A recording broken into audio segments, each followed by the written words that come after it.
Mel, we good?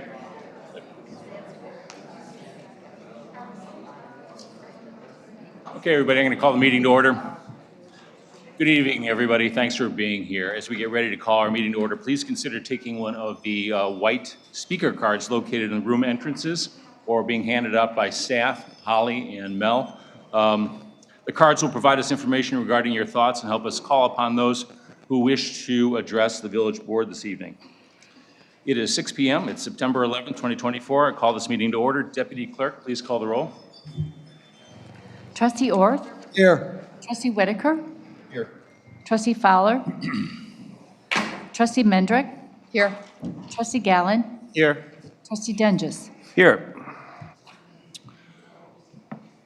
It's a special day. On this day, 23 years ago, this nation was forever changed when terrorists attacked our country. On that day, 2,977 people, including first responders, lost their life, many of which were near the World Trade Center. More lives have been lost since that day, either defending our country or due to diseases associated with exposure to the resulting contamination. For those who can remember that day, hearing the words September 11th will ever evoke a painful memory. In honor of those who lost their life and those who defend liberty, I ask for a moment of reflection and appreciation for their sacrifice.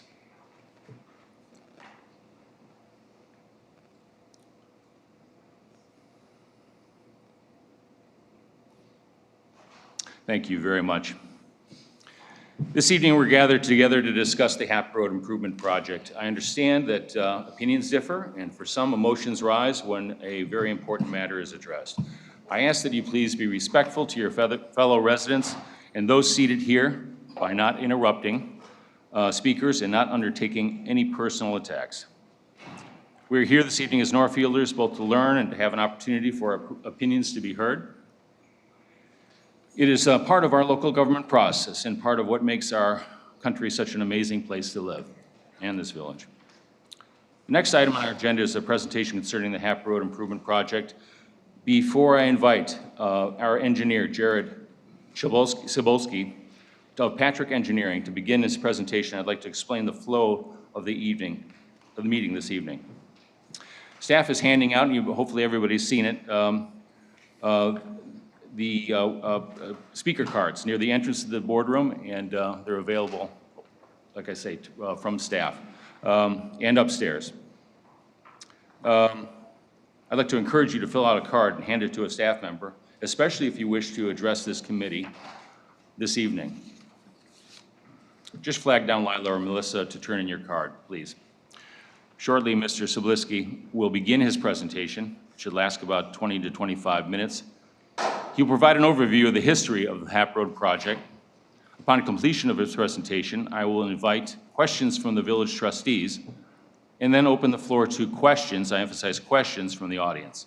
This is a time to ask questions about the information presented by Jared. We will have representatives here from Patrick Engineering, Cook County Department of Transportation, Ms. Orban, thank you for being here, and village staff, who will do their best to answer questions. After addressing questions, we will then move to the public comment period, comment portion of the agenda. That is the proper time to offer your comments and position statements for all those in attendance. For the public comment period, we will use speaker cards to call upon people who wish to speak. If you do not wish to speak, or but still wish to share your opinion, please feel free to fill out the speaker card and leave it with staff. All speaker cards will be saved in the permanent project file and shared with the village board. For those who wish to speak, we will give first priority to those living on Hap Road, the residents, then next to businesses or those who work on Hap Road, before opening the floor to the remainder of those who wish to speak. Speakers will be called upon to the podium in groups of 3 at a time. There are 2 reserved seats next to what we are calling our on-deck speakers. I will call your name. When Patrick calls your name, please move to the front of the room and prepare for your turn to speak. At around 8 p.m., we will check to see how many people still wish to speak. If the number seems manageable for this evening, with trustees' concurrence, we will press on. If we don't think that we'll be able to provide the time this evening for the remaining speakers, we will continue the meeting meeting to another specific day. Right now, I ask for consensus from the trustees to waive the 30-minute time restriction for public comment in our rules for public comment. Is that all right with everybody? Yes. Very good. Yes. Yes. Consensus, thank you. So I'd like to introduce you to Jared Selebinski, a professional engineer and principal with Patrick Engineering. He has been working on this project since its very inception. Jared, thank you very much for being here. Thank you, President Longmus. I have a presentation to go through, and so Melissa, if you could put that up on the screen.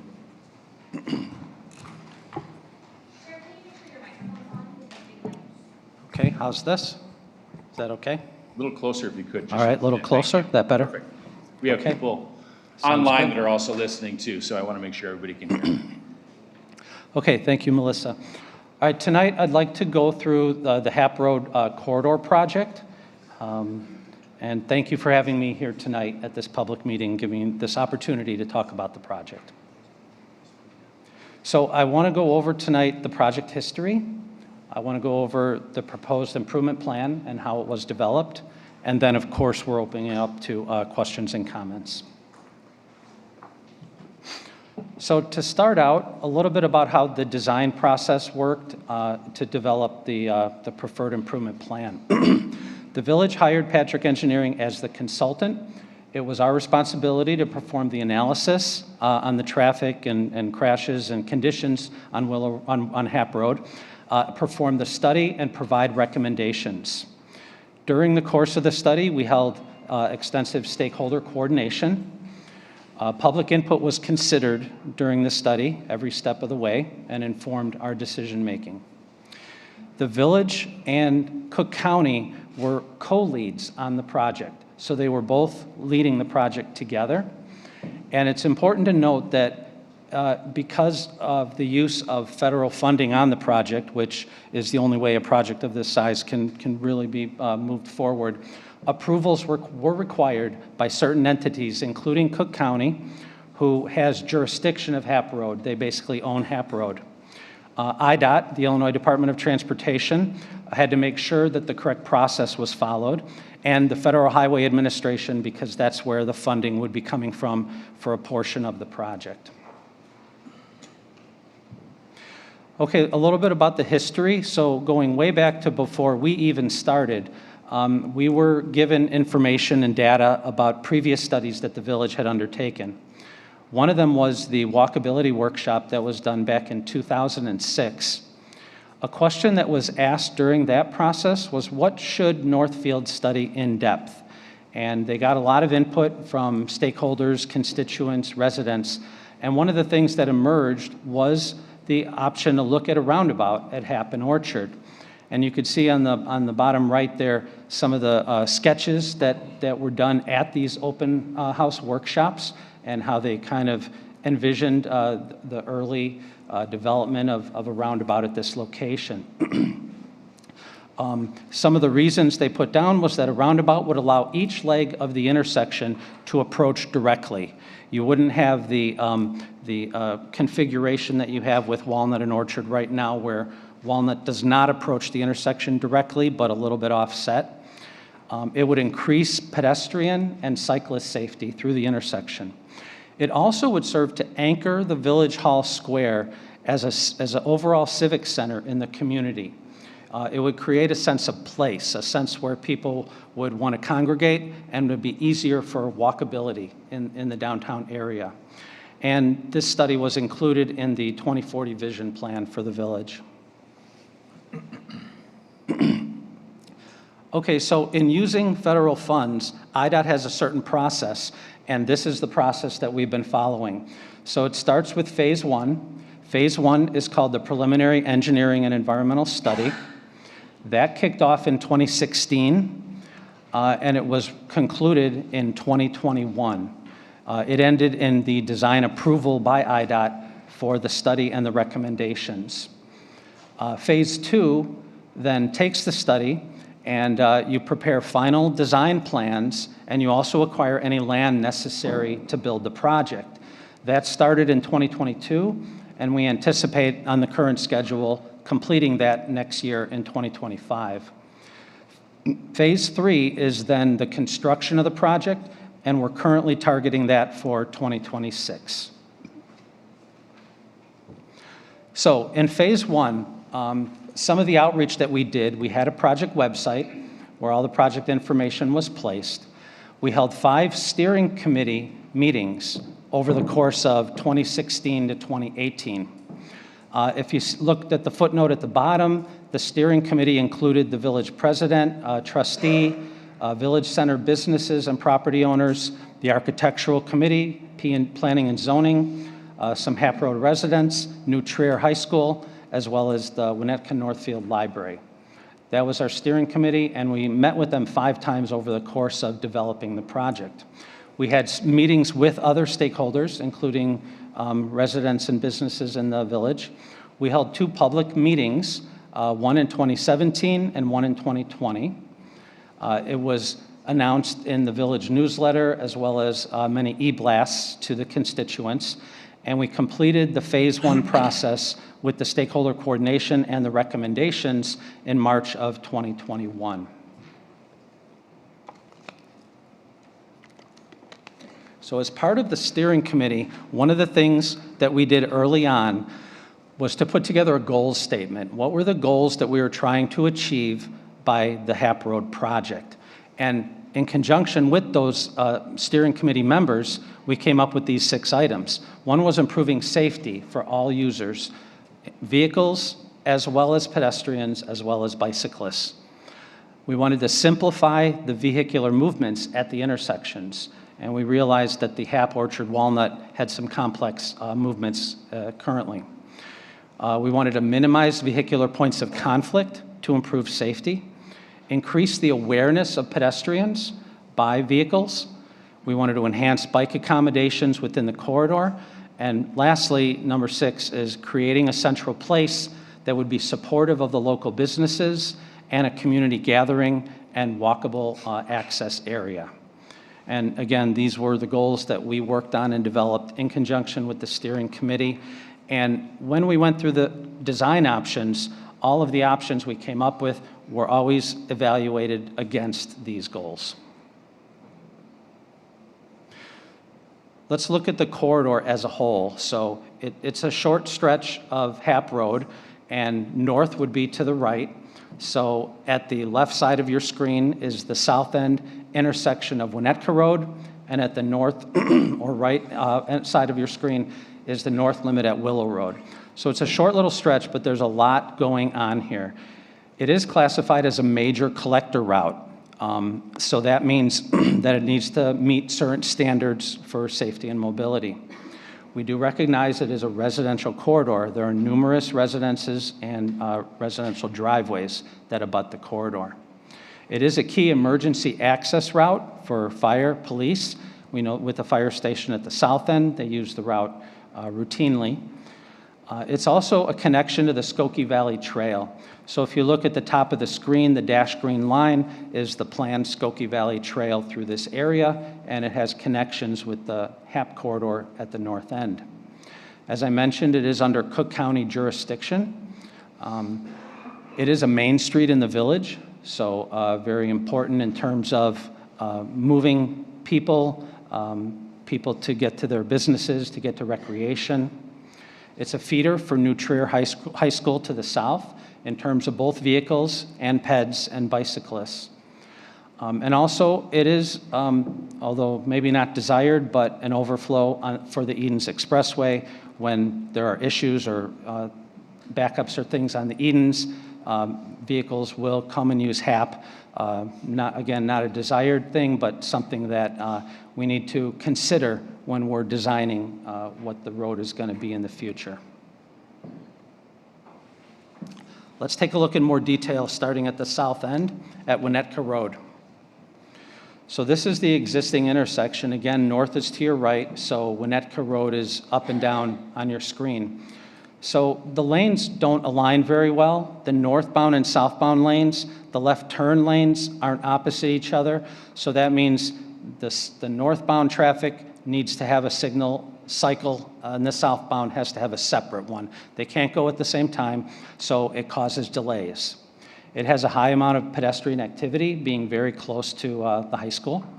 It has some awkward pedestrian crossings, as you can see on the bottom of the screen, some of the diagonals and lengthening the crossing times. And there are no ped countdown signals at the intersection. So it is in need of improvement to address these issues.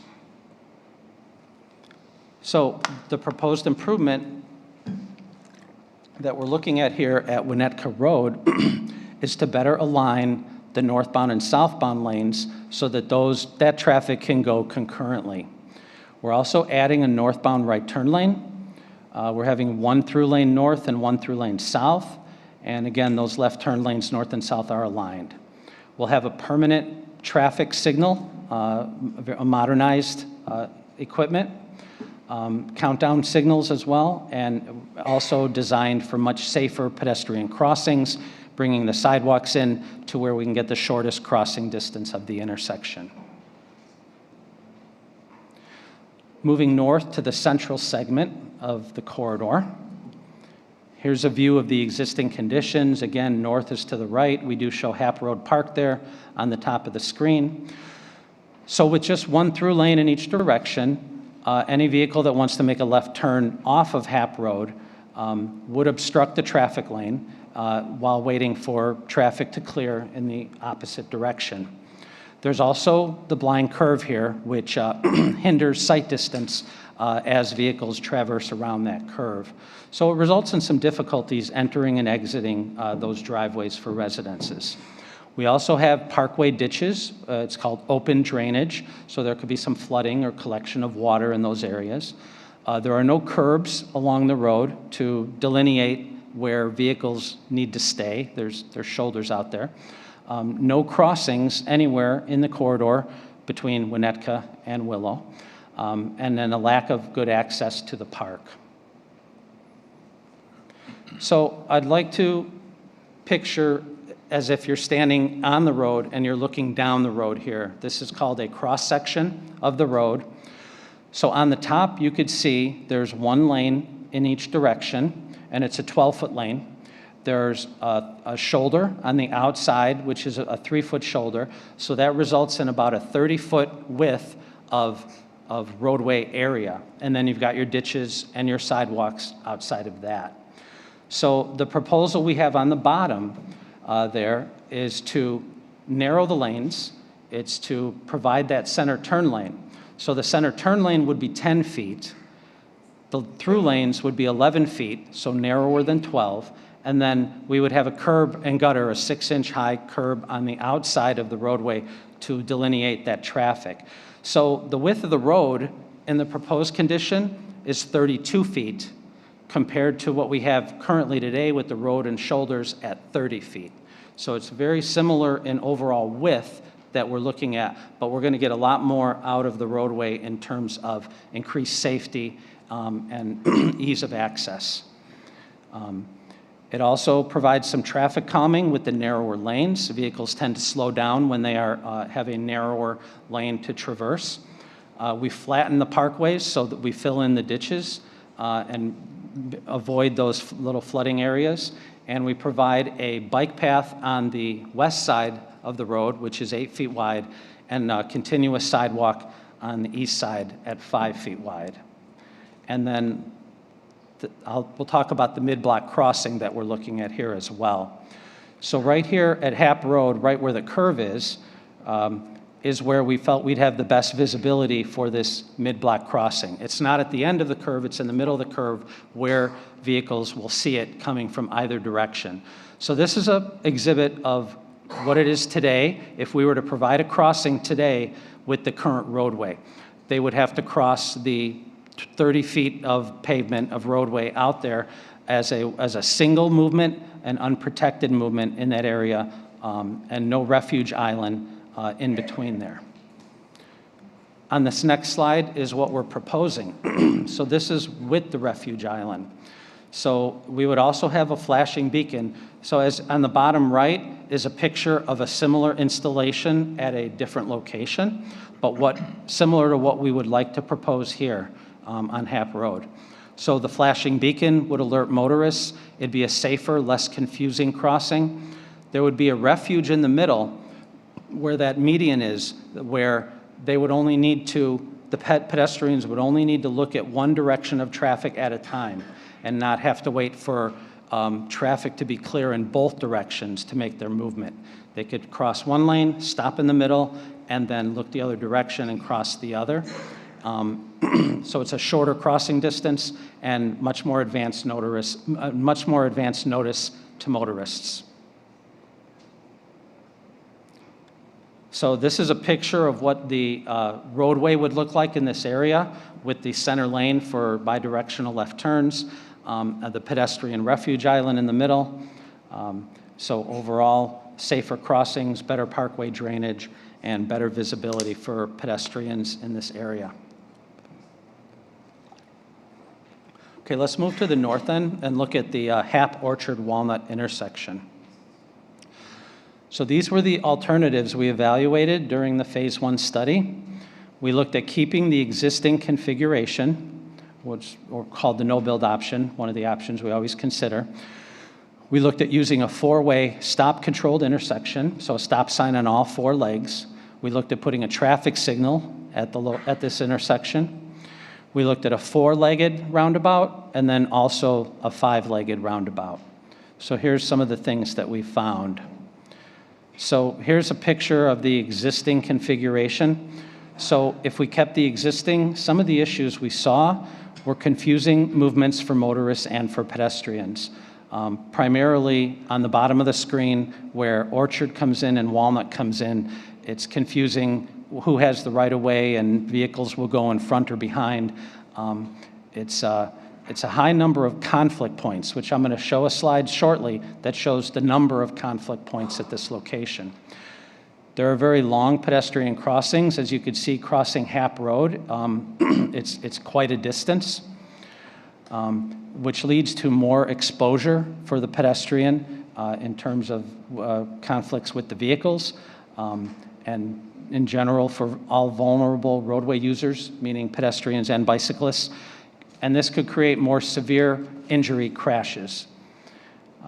There are delays in turning onto Hap because vehicles need to wait for gaps in both directions if they want to make a left turn or they want to cross Hap.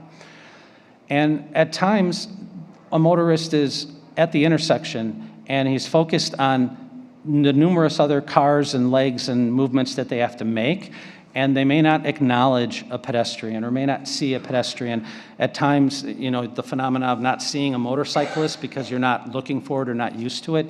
If you're focused on the vehicles and where you're going to go and where you think they're going, that could kind of make you a little bit blind to some of the pedestrians and cause issues as well. Two other options we looked at were a four-way stop-controlled intersection and a traffic signal. Now, both of these options were not approved by IDOT when we brought them to IDOT. It's primarily because of the Orchard Lane proximity to Willow Road, which is about 360 feet. So they felt that at times, if you put a stop sign or a signal, traffic could back up on Hap and affect the Willow intersection, and that was something IDOT would not allow federal funds to be spent on to have that issue.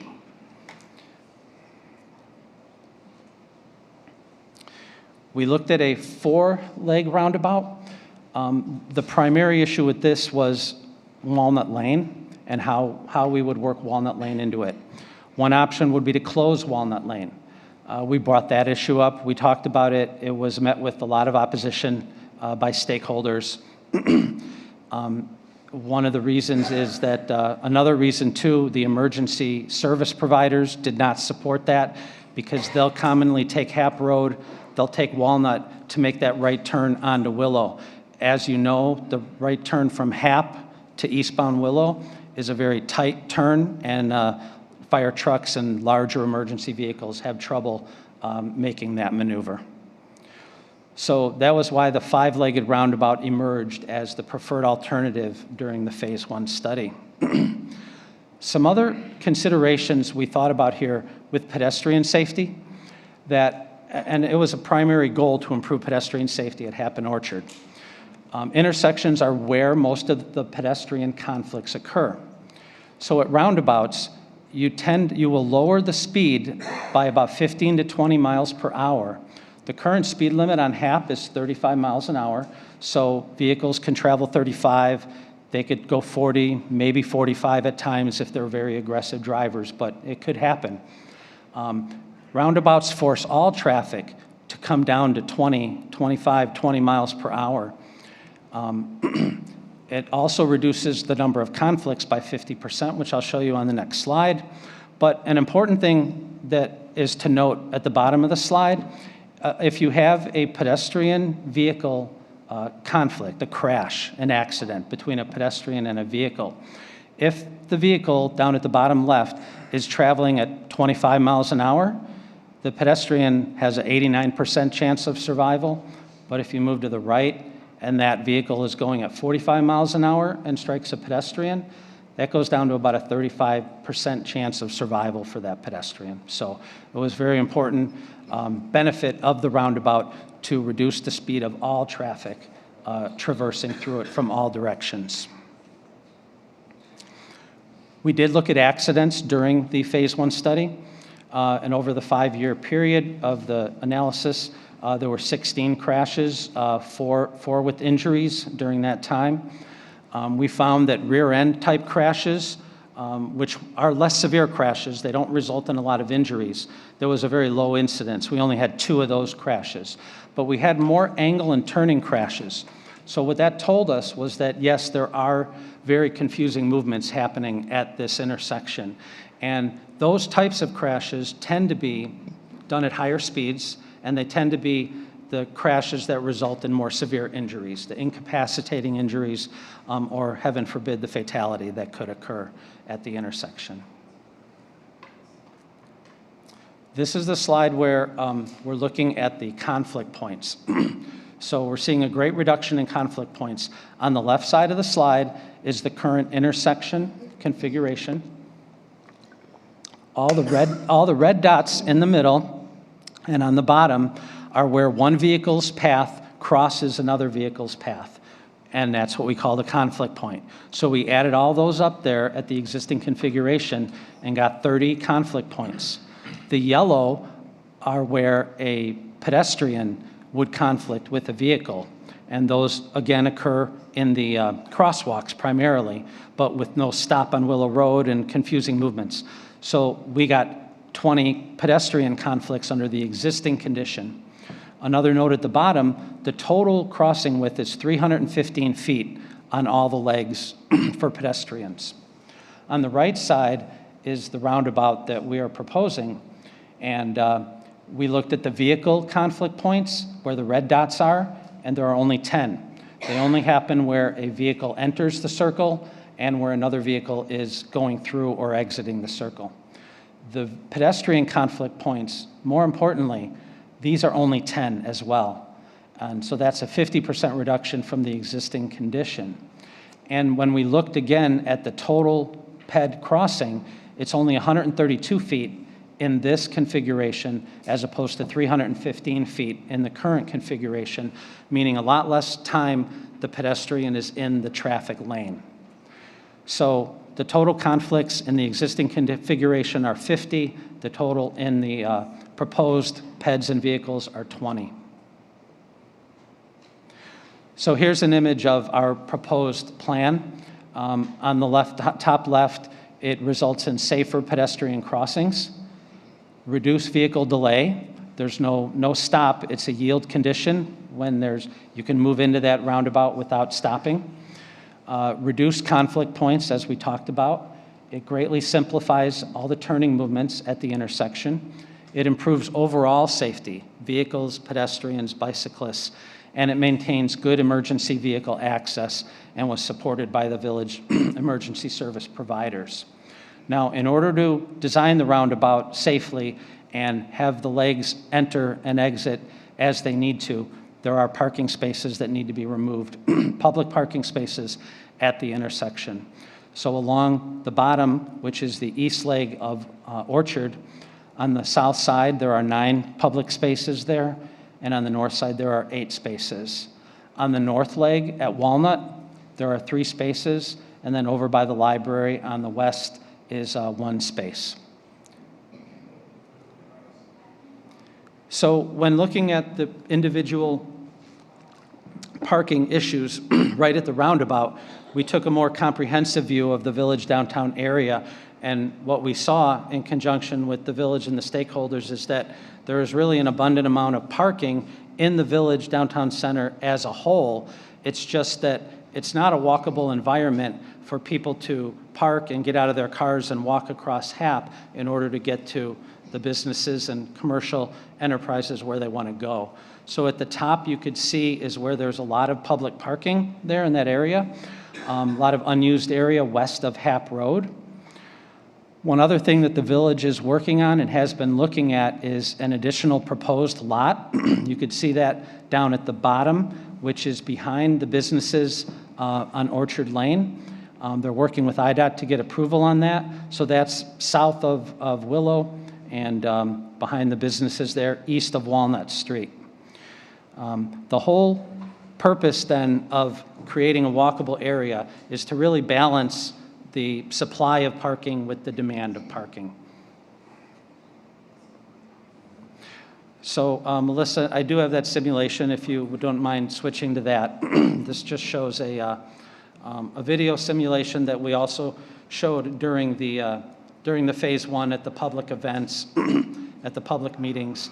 So this shows how the vehicles would traverse the roundabout. You see that down at the south, at the bottom of your slide, bottom of your screen, where Orchard Road comes in from the left side and the right side. You've got the north leg of Walnut in there too.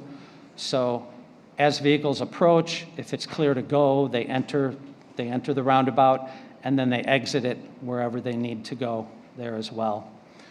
You could see the busy traffic on Willow Road, which is how it was modeled, and the traffic delays up there. This is projected future traffic for the design year, which we use 2050. So it does show some growth on Willow up there. But it basically shows how this works. You could see how a pedestrian would only need to cross one leg at a time and visually look in that direction for any vehicle coming in that direction, and then use that median refuge to complete their crossing. So Melissa, you can go back to the last couple slides. And for everybody in the audience, sorry to break your stride there, Jared. This PowerPoint, in addition to that little video clip, will be put on the website hopefully tomorrow morning. So anybody that wants, you don't have to take pictures from the audience if you don't want to. We'll have this easily available for you on the website, on the project page. Thank you, Matt. So our remaining timeline on the project, with the completion of the phase 1 study, we are in the phase 2 plan preparation. The plan details are about 99% complete, undergoing quality reviews. We are in the middle of the land acquisition process, so we're buying some portions, corners, and square footage of land that we need to build the roundabout and the improvements on Hap. We are going to be applying here for an ITEP grant, which is the Illinois Transportation Enhancement Program, for some of the amenities and non-motorized transportation aspects of the project. That's due at the end of September here. We would find out about that in the spring of next year. We would look to bid the project out in the fall of 2025, get bids from contractors, and then the construction could start in the spring of 2026 on the current schedule, and then be complete at the end of 2026. Lastly, we just wanted to address a few of the concerns that we did see and that have already come into the village. I'll go through these. This is the last slide before we open it up to public comment. So the one comment was that the current intersection is not unsafe. So the data we collected does show that there have been crashes at the intersection as well as injuries that have occurred at the intersection. And based on the confusing movements, there's the potential for it to be unsafe. The proposed design reduces the likelihood of injury crashes and lowers the speed at which an impact of any future crashes would occur. Roundabouts have proven to reduce severe injury crashes in a lot of locations. Number two is that we don't have a speeding problem on Hap Road. And as I talked about, traffic at 35, maybe 40, 45, the roundabout will slow all vehicles traversing the intersection. This will aid in pedestrians crossing the roadway and lower the impact speed of crashes. We don't have a traffic problem on Hap Road. There are certainly rush hour times when Hap gets busy, but there are a lot of times it's not. The roundabout will make it easier for vehicles from Orchard and Walnut to enter or cross Hap Road. The walkability of Hap Road will be decreased under the new design. Well, this is not the case for roundabouts pretty much wherever they're proposed. Currently, walking across Hap at Orchard is difficult. The new design will reduce the pedestrian crossing distances, provide refuge points in the middle, and slow all oncoming traffic, which will ultimately improve the walkability. Number 5 is we don't have roundabouts in our area, and drivers will not know how to use them. Roundabouts are certainly not as common as standard intersections in this area. However, they have been used with great success in lots of areas in different states and different countries where drivers have become quite accustomed to navigating them. And lastly, a center turn lane in the residential section is not necessary. Providing that center turn lane would improve the conditions for residents entering and exiting their driveways and to safely maneuver around vehicles that may be stopped in the through lane, like delivery vehicles or mail vehicles, things like that. They could traverse around them in a safe manner without going into opposing lanes. It also allows for a curbed roadway here, which will improve delineation and drainage. And that's the conclusion of my presentation, President. Great. Jared Cebulski, thank you very, very much. It was an excellent presentation. I'd like to open the floor to questions from the board. Anybody want to start? Sure, I will. Thank you. I guess the big question for me is, you know, we're dealing with a project that started years ago, 8, 9 years ago.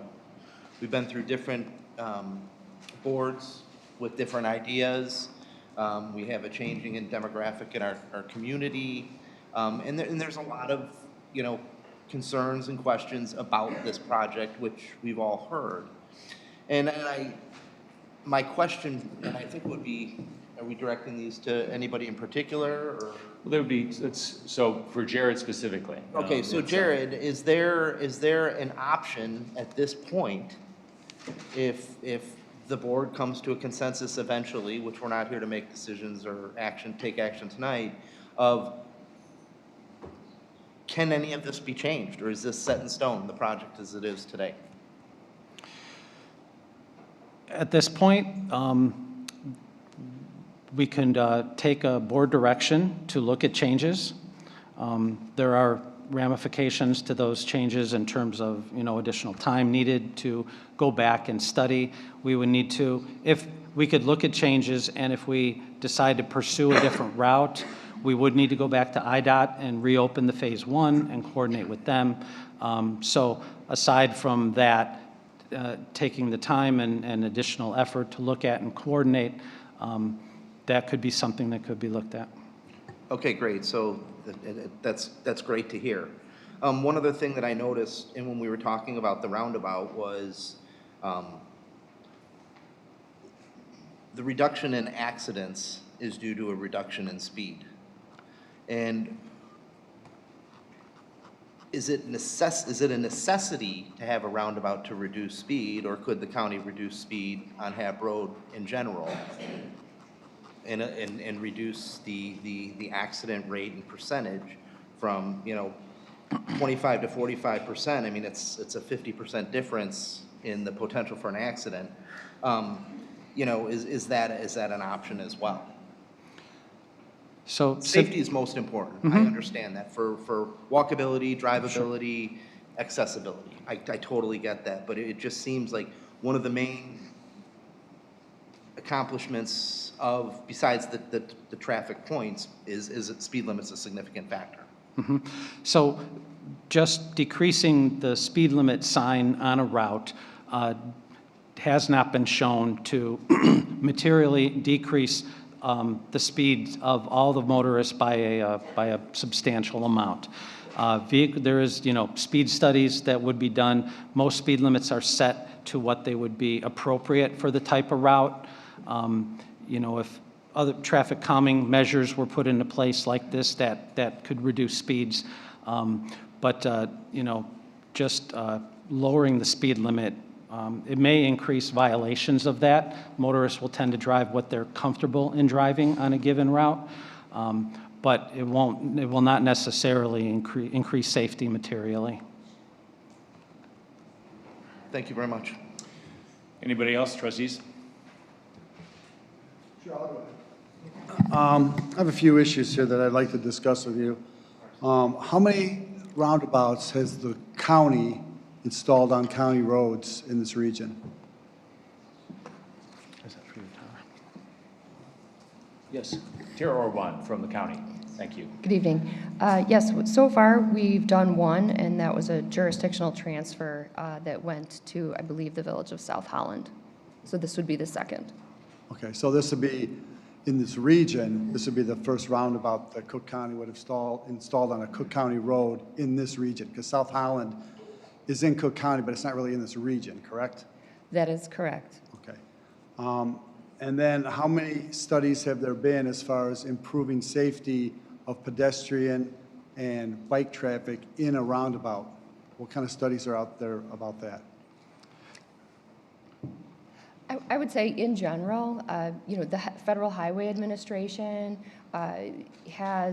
there's lots of literature out there and studies done by the federal government showing that roundabouts are what they call a proven safety countermeasure.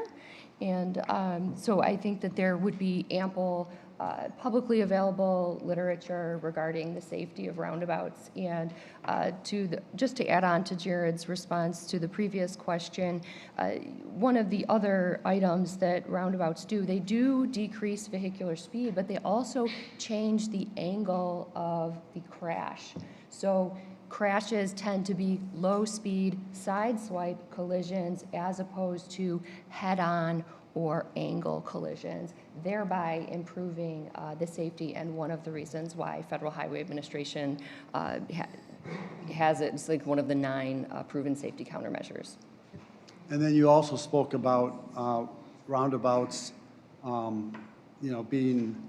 being safer, but how close typically is a roundabout to another traffic intersection like Willow that we have there? Because that one seems like it's pretty close to Willow Road, and typically you have people coming northbound on Hap Road that are approaching the intersection. They're typically going to be slowing down already because they're approaching the red traffic light at that intersection. So typically how close you mentioned it was what, 360 feet from that? So typically how close do you install roundabouts to other traffic controlled intersections? Yeah, so this was an acceptable distance. We provided all of our traffic modeling to IDOT, and they approved it. We did realize that it was close, but roundabouts can be constructed close to other intersections. They've also been constructed very close to railroad crossings and things like that. So that is one of the benefits of a roundabout, that it can be put close to other types of intersections because it is more of a free-flowing type of intersection, albeit a low-speed free-flowing intersection. I mean, is there a specification or recommendation of how close or how far they should be from an intersection like Willow Road? No, I don't think there's an exact number, but what we needed to do again to prove to IDOT that it would work is, and it's different in every location, but based on the configuration here, the angles, the traffic, the future projected traffic, and we modeled it and showed that to IDOT, and they accepted this as close as it is to their road. And I would say as did the county. So As did the county. to add on to what you said, Jared, we did anticipate that this would be a concern, and it was one we had ourselves because of the proximity. And because if the traffic does back up into the roundabout, it's a complete and utter failure. And so we wanted to avoid that.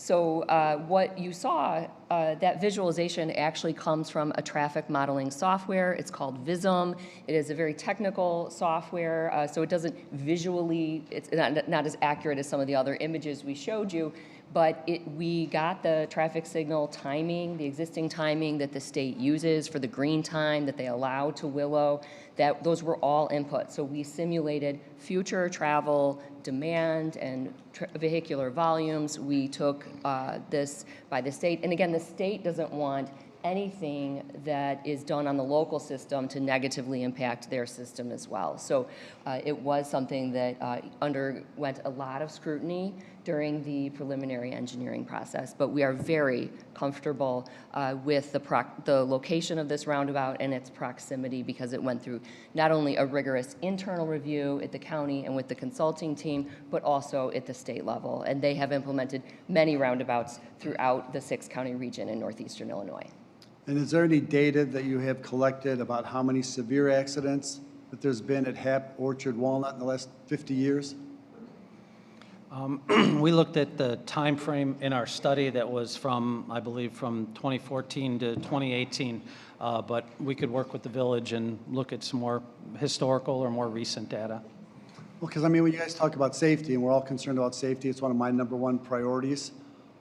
Because I was in the safety business for a very long time and being involved with the board, I am as well. My concern is that there's other intersections that have had far more accidents than this area, and this has basically got multiple roads crossing, and there's far fewer accidents that you have example at Winnetka Avenue and Sunset Ridge Road. So when we talk safety and the number of accidents, the numbers don't add up of why this has to be there when there's far fewer accidents in this location than there are in other parts of roads that are county, state, and local jurisdictions.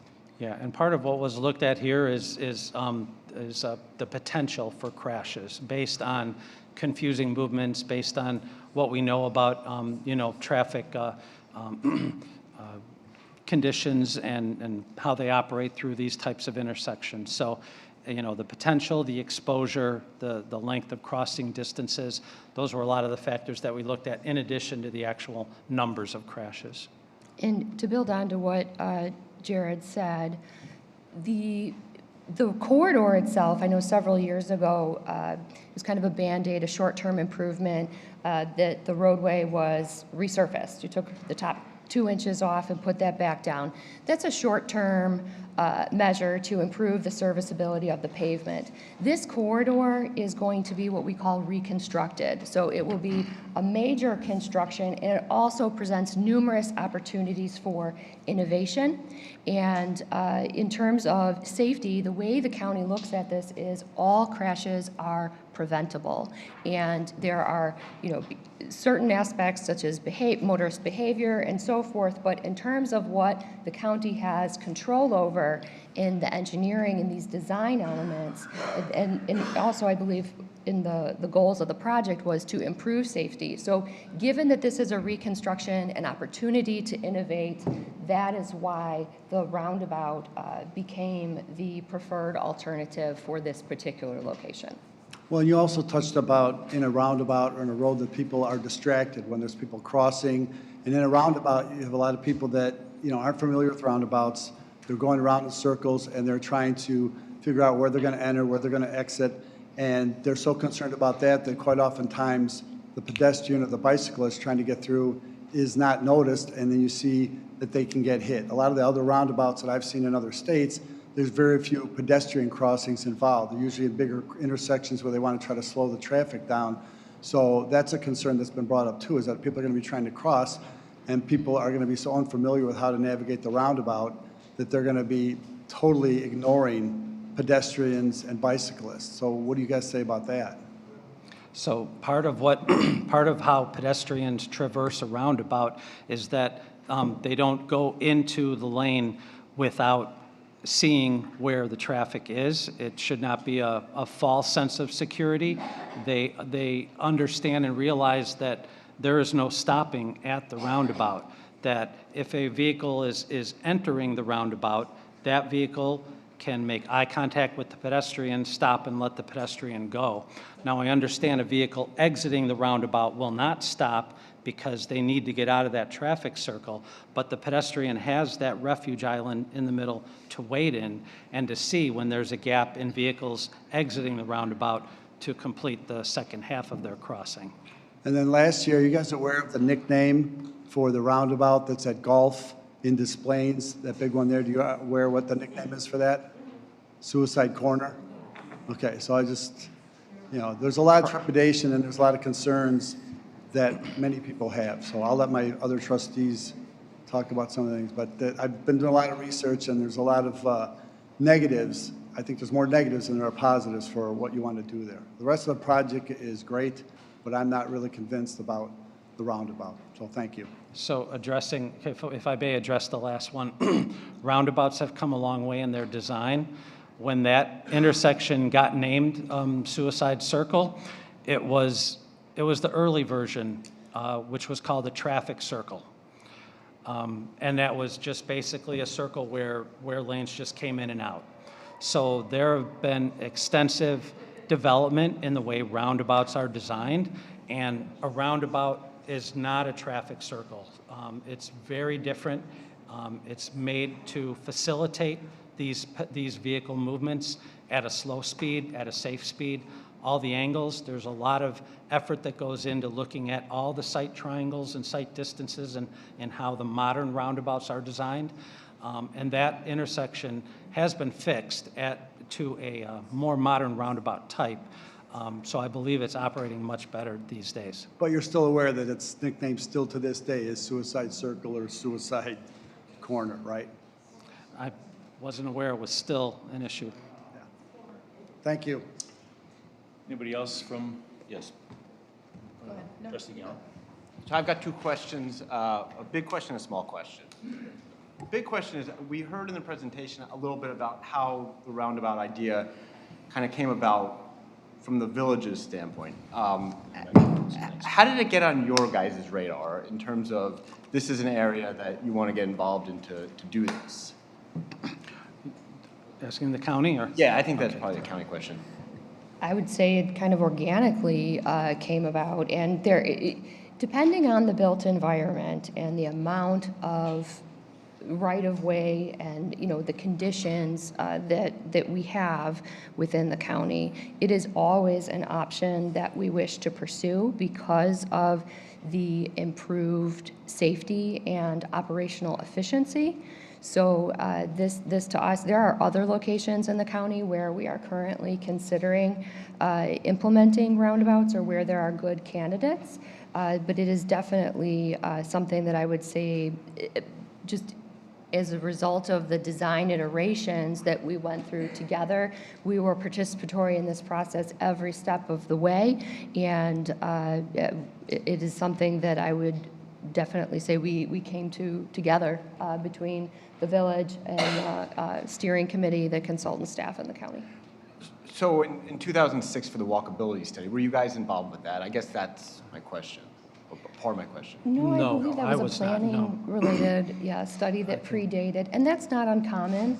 Oftentimes, even in our own department, we initiate planning study. We try to get a better handle on what the needs are, try to figure out where they could be addressed. But if we look at, the limits of this project, the age of the pavement, the timing in terms of doing a reconstruction, it does present opportunities for that scope of work that a resurfacing or a rehab project would not, for instance. Okay. The small question, when you mention the pedestrian crossing width, you're talking about, and that's the 315 versus 132, you're talking about the actual distance that a pedestrian has to be in oncoming traffic or into the traffic area. Is that, I just want to make sure I heard that right. That is correct, and that's the total. So that's just adding up the total at the intersection, and it's from the curb to the curb, when they step off the curb to when they get back on the sidewalk on the other side. Yep. Trustee Mendrick. Again, a series of questions for, I think, both of you. On page 26 was your great view of the roundabout, and my question to you is, was the size of the roundabout designed for the roadway. It was not designed for something to go particularly in the middle. So there was no, we didn't make it bigger because we wanted a fountain. I'll just get it out there. We can just put it on the That table, is, right? you are, Okay. yeah, you are absolutely correct. And the size of it is pretty much directly related to there needing to be that fifth leg for Walnut on the Okay. north. So, you know, a 4-leg roundabout could be circular and a little bit smaller, but this was made a little bit more of an oval shape to accommodate that 5th leg and how tight those legs are with Orchard and the north leg of Hap. Okay. So the design did undergo lots of scrutiny by the county. They also had a separate consultant who is a nationwide roundabout expert review and refine the design, and then IDOT reviewed it as well. Okay, so staying in the center part of the roundabout, it wasn't mentioned in your presentation, and I know I've heard both safety practices and the wishes of the county. Talk to us a little bit about what that center needs to look like and how you are ultimately avoiding conflict points because there is a screen or landscaping or whatever. No one's driving over the center. So just give us a little bit on that, either one of you, in terms of safety and how this avoids that, because that's certainly a conversation that residents have brought up in the past. Sure. There are some requirements for what needs to go in the center. It shouldn't be flat. It should be somewhat raised a little bit. You want to block the headlights, so to speak, so that you don't think that you can go straight like at night. You don't want to see those headlights coming at you. It shouldn't be, you know, too large or too tall to block vehicles seeing another vehicle coming in another leg of the roundabout. So it needs to be pretty, if anything's going to go up, it needs to be compact. It can't be wide and be tall like that. You also don't want to have it be a place where people will want to go, because you don't want anyone to walk across that circle and go to the middle. The peds and bikes should go around the spokes, Yep. but not go in the middle. So you don't want benches or anything like that. Correct. Other than that, it's up to the local agency to put in the middle what they would like to see in there, as long as it meets those site requirements. And Cook County has the ultimate decision-making on what that looks like. Is that a fair statement? I would say that it's more accurate that we have right of refusal because any aesthetic enhancements or streetscaping enhancements are going to be constructed at the cost of the village. So there are certain technical elements that have to be implemented, but how that takes form is entirely up to the village and their prerogative. Okay. And so we would just be looking for conformance with standard or best design practices. Okay. And then another question related to wintertime snow removal. Since there aren't many of these in Illinois, my favorite one is in South Carolina, so they don't have to worry about this. But in terms of snow removal, you know, a large snow event where you have a lot of snow at once, how are these plowed and where does the snow go?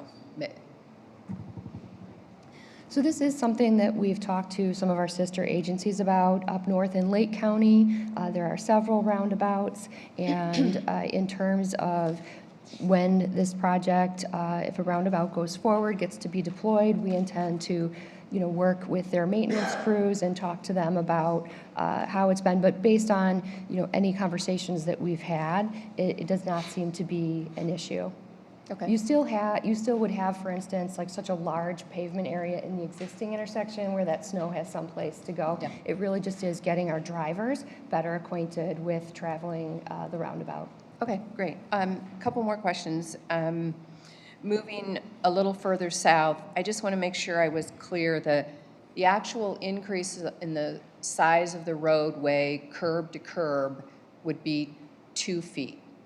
Yes, So eliminating the gravel shoulder, so it's, in total, it's an increase of 2 feet, but getting 3 lanes and allowing for a turn lane. I'm sorry, I, I have control of this, I didn't realize. So, yes, exactly. So, again, to make that clear, on the top, we have two 12-foot lanes and 3-foot shoulders on the outside. That adds up to 30 feet total. And on the bottom, we have a 10-foot center lane. We have two 11-foot lanes, and that adds up to 32 feet. So it's 1 foot on each side, and then you would put the curb on the outside of that, and then that allows you to flatten the parkway and remove those ditches. Did you ever consider doing an even smaller lane size? I know that when we were advocating for Northfield on the Willow Road project, we convinced IDOT to make much smaller lanes, which in fact slows traffic. We found that to be true. And so is 11 feet the smallest you can go at that location, or could you go to 10 feet? 11 feet is about as small as you could go for a major collector route like this. Okay. If we went narrower, we would need to pursue what's called an exception to the design, or a design exception that would go to IDOT, it would go to FHWA, and there would need to be additional justification and reasoning and things like that. So we did not think we'd have a good chance at getting that approval. Okay. And Trustee Mendrick, let me circle back. I'm the new kid on the block, so I could be wrong, but I think there may be some areas where the measurement of the roadway actually included some of the gravel area in addition to the standard asphalt. So we may not, through all sections, just be a 2-foot increase curb to curb, but we may be counting some of the gravel areas also. No, I understood that. I mean, Okay, good. I knew it was encompassing the gravel, and it's now going to become curb and gutter there. So a center turn lane must allow for some efficiency when you have trash removal or maintenance vehicles stopped in front of a home or a condo area that they have nowhere else to park. That would then back traffic up less, because you could conceivably go into that center turn lane to get around whatever the obstruction is. Is that how you guys plan these in terms of a safety component? That is correct, and that's sort of an ancillary benefit. I mean, the primary benefit is for vehicles making left turns into and onto and off of the primary roadway. But yes, that if there's a service vehicle parked either in the middle or in the lane, there is a safer way for vehicles to get around that than on a 2-lane roadway. And were you aware in the time that this project went on and the study, did we actually do physical roadway studies to say that 25 cars make left turns going southbound and 12 cars make left turns going northbound? I mean, were we assuming some things in that period of time? Not really in terms of counts, but we just look at number of driveways and crossroads and access points along the route. And some of IDOT's guidelines are that if you have a minimum number per mile, you should consider using a center turn lane. So one could argue that 8 years later almost, and the fact that there are so many people working from home and more people with cars, that actually those numbers could be higher today than they were 8 years ago. I mean, we all know traffic is worse, so there could be actually more of that sort of in and out turning. Correct. Okay. There's I'm not going to yield the floor yet. I have a couple of more questions.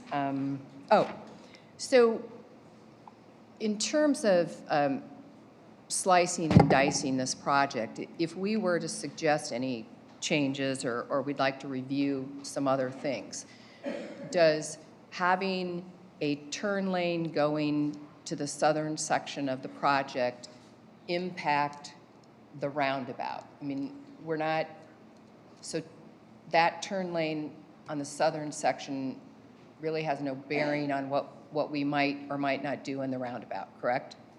I would say that's correct. Yeah, they're separate parts of the project. Okay. And trustee, if I could just add on to Jared's response about the traffic counts. In terms of the intersections, so at Willow, at Orchard and Walnut, and then also at the south terminus at Winnetka, we have very detailed traffic counts that were done, analysis and modeling. So I presume the question was geared more towards the turns in those segments in between, but Yes, I correct. just wanted to clarify that there was a lot of analysis done at the intersections. So then, since IDOT sort of controls this because of the way the funding is coming through, in terms of a next step, if we were to say we really would like to study either the roundabout, changing the roundabout, or the center section, keeping it the same, you know, what is the reality of doing something like that, and who's going to pay the price for that? Because we've already spent a couple $1 million, we collectively, I'm going to say, not the village, not each entity, but sort of collectively, that's the amount of money that's been spent to date. So how do you go back to IDOT and say, rightly so, maybe the village wants to reconsider, but reconsidering costs money, and what's the reality of actually having something like that happen? And then tell us if this board at some point in listening to the community says, we don't want the roundabout, we've changed our minds, what happens then? We have a roadway with no curbs and gutters, gravel shoulders, in need of repair. I guess give me we sort of have the gold standard here. What's the standard on the other side if the whole thing gets pulled? So, question for clarification. What do you mean by the whole thing gets pulled? If I'm not going to speak on behalf of my fellow trustees, but, we certainly have a room full of people who are hopeful that we consider something else. And if that something else is that we want to do nothing, we don't want to do anything, does the road just go into disrepair? Does the county just sort of scrape it and resurface it like they're doing to Wagner right now? Like, what happens? Because the next question is, so when we have potholes and we have things that need to be repaired, then whose responsibility does that become, because we have not done what was approved? Right, so the responsibility to maintain the roadway is Cook County's. It is not uncommon for stakeholders for a project or a study that the county undertakes to be opposed to elements of a project. It is an unfortunate reality that we can't make everyone's needs as part of a project, and we can't make them happy. But I want to speak to, I've had the fortune of actually working as a consultant to the state about 15 years ago, and I've seen it. I've processed federal projects from that side, and I can say that if we were to go back to the state and say, oh, we've changed our mind, they would say, well, you followed a very transparent, inclusive, and visible process with contracts and agreements approved by both boards and IDOT and the federal highways. So what changed? So the goal is for everyone to understand the purpose and need of the project, the goals and objectives, and understand why the decisions are made. We may agree to disagree on the preferred alternative. And so in what the Patrick Engineering presented tonight was the steering committee, of which the county was a part, agreed on those 6 goals, and the optimal alternative that was selected is what was presented this evening. So in terms of moving forward, if there would be modifications to the design, we would be obligated, so the village is utilizing $682,500 in federal funds for the Phase 2 engineering, that's for the preparation of the construction drawings. So there is a prescribed process that has to be followed, so that would mean that we would have to revisit and reopen our preliminary study. So that does take time and money to do. Okay. So, you know, if we, at the county, we want to work very closely with the village. We've had the benefit of having a wonderful relationship with every administration that I've worked with in my tenure in the county before here. So we very much want to work with the village and its residents and to provide a safer roadway for not only vehicular users, but all users. So we are open to continuing a dialogue after this evening to determine, you know, what may be the best outcome for the stakeholders. Okay. And let me be clear, I'm not suggesting that we don't want to be a good partner. I'm just trying to understand that and get some semblance of what the cost might be to redo this. It may not be to the village $682,000 because we've done a lot of the groundwork, but if we make modifications, there would be something that the village would be responsible for, along with Cook County and IDOT, all the entities involved. No doubt, and I think that the magnitude of the cost and the time it would take would be dependent on the change that were imposed. Okay. And then I'm sorry, last question, promise. I know that obviously we're working on Wagner Road today, and I know that Sunset Ridge is somewhere in the queue as well. And then this project, my assumption would be that we would never have 2 north-south roads under construction at the same time, and there would be some timing of that by Cook County to dig into Sunset Ridge Road at a different time than we might begin on Hap Road? Yes, so we anticipate construction starting early next year after winter invitations to bid on Sunset Road. Okay, thank you. Thank you, Trustee Mendrick. Any other trustees want to? Yeah, Tom, do you have a question? I just was gonna ask about the road width or lane width. And I'm trying to recall, is Willow Road 10 feet? 9.6. 9.6. Thank you, Mr. Graff, I appreciate it. And I guess that just is for Trustee Mendrick's question about the width of the road. That's a main artery, correct, Willow Road? Yes. Yeah, I think it's an And arterial. this, we said, was what kind of a artery or whatever? Major collector. I'm Major sorry. collector A route. major collector, and I believe Willow's an arterial. Mhm. The standard for a major collector is different than major artery. Yes, so the standards are different. I think that, again, it depends on your site constraints and, you know, what the widths will get you. So I think what everyone is looking at on the slide this evening is really kind of demonstrating a repurposing of the roadway pavement, just using pavement markings. So we're reallocating that space to provide improved operations and also improved safety.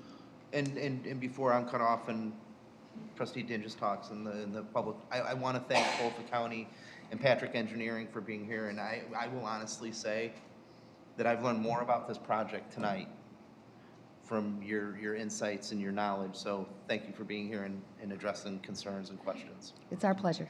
Thank you. Yeah, Trustee Dinges. Thank you. And thank you too, yes, for your professionalism and the education you're providing. Couple of questions. How important, like you've said you want to work with the village on this project, but as a priority to Cook County, how important is this roundabout in our downtown? Is it a top priority, a significant priority, something you're interested in, something they've been working on for a while that, want to, I mean, where does it fit in? And I guess I asked the question in the context of the county, with a $218 million debt right now, or budget deficit, at least based on what I've read most recently. So is the county looking for maybe areas where a plan was developed and it was a good plan and it was a well-intentioned plan, but it was $5 million, and maybe if it could be done for $3 million? So I'm asking the question in that context. Yes, thank you for that question. So the budget deficit that you're referring to is for the corporate budget. So Cook County Department of Transportation and Highways is solely funded with what we call special purpose funds, and that is the motor fuel tax dollars. So the state collects, I want to say it's close to 40 cents per gallon flat tax that gets collected by the state and distributed back to Cook County. So the county's, Cook County's capital budget for roadway improvements is set apart and isolated from any budget shortfall that is that you may see at a public hearing or read about in the news. So the funding of this roundabout is being paid for with federal and state transportation dollars that are special purpose that can only be used for transportation purposes.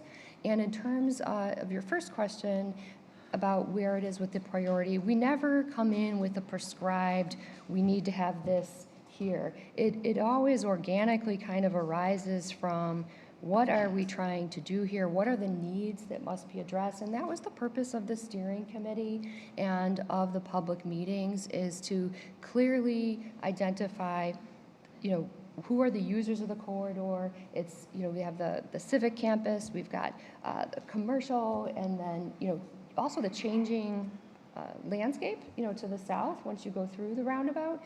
So this really arose out of the unique geometry and with the five-legged roundabout, and also the ability to improve safety.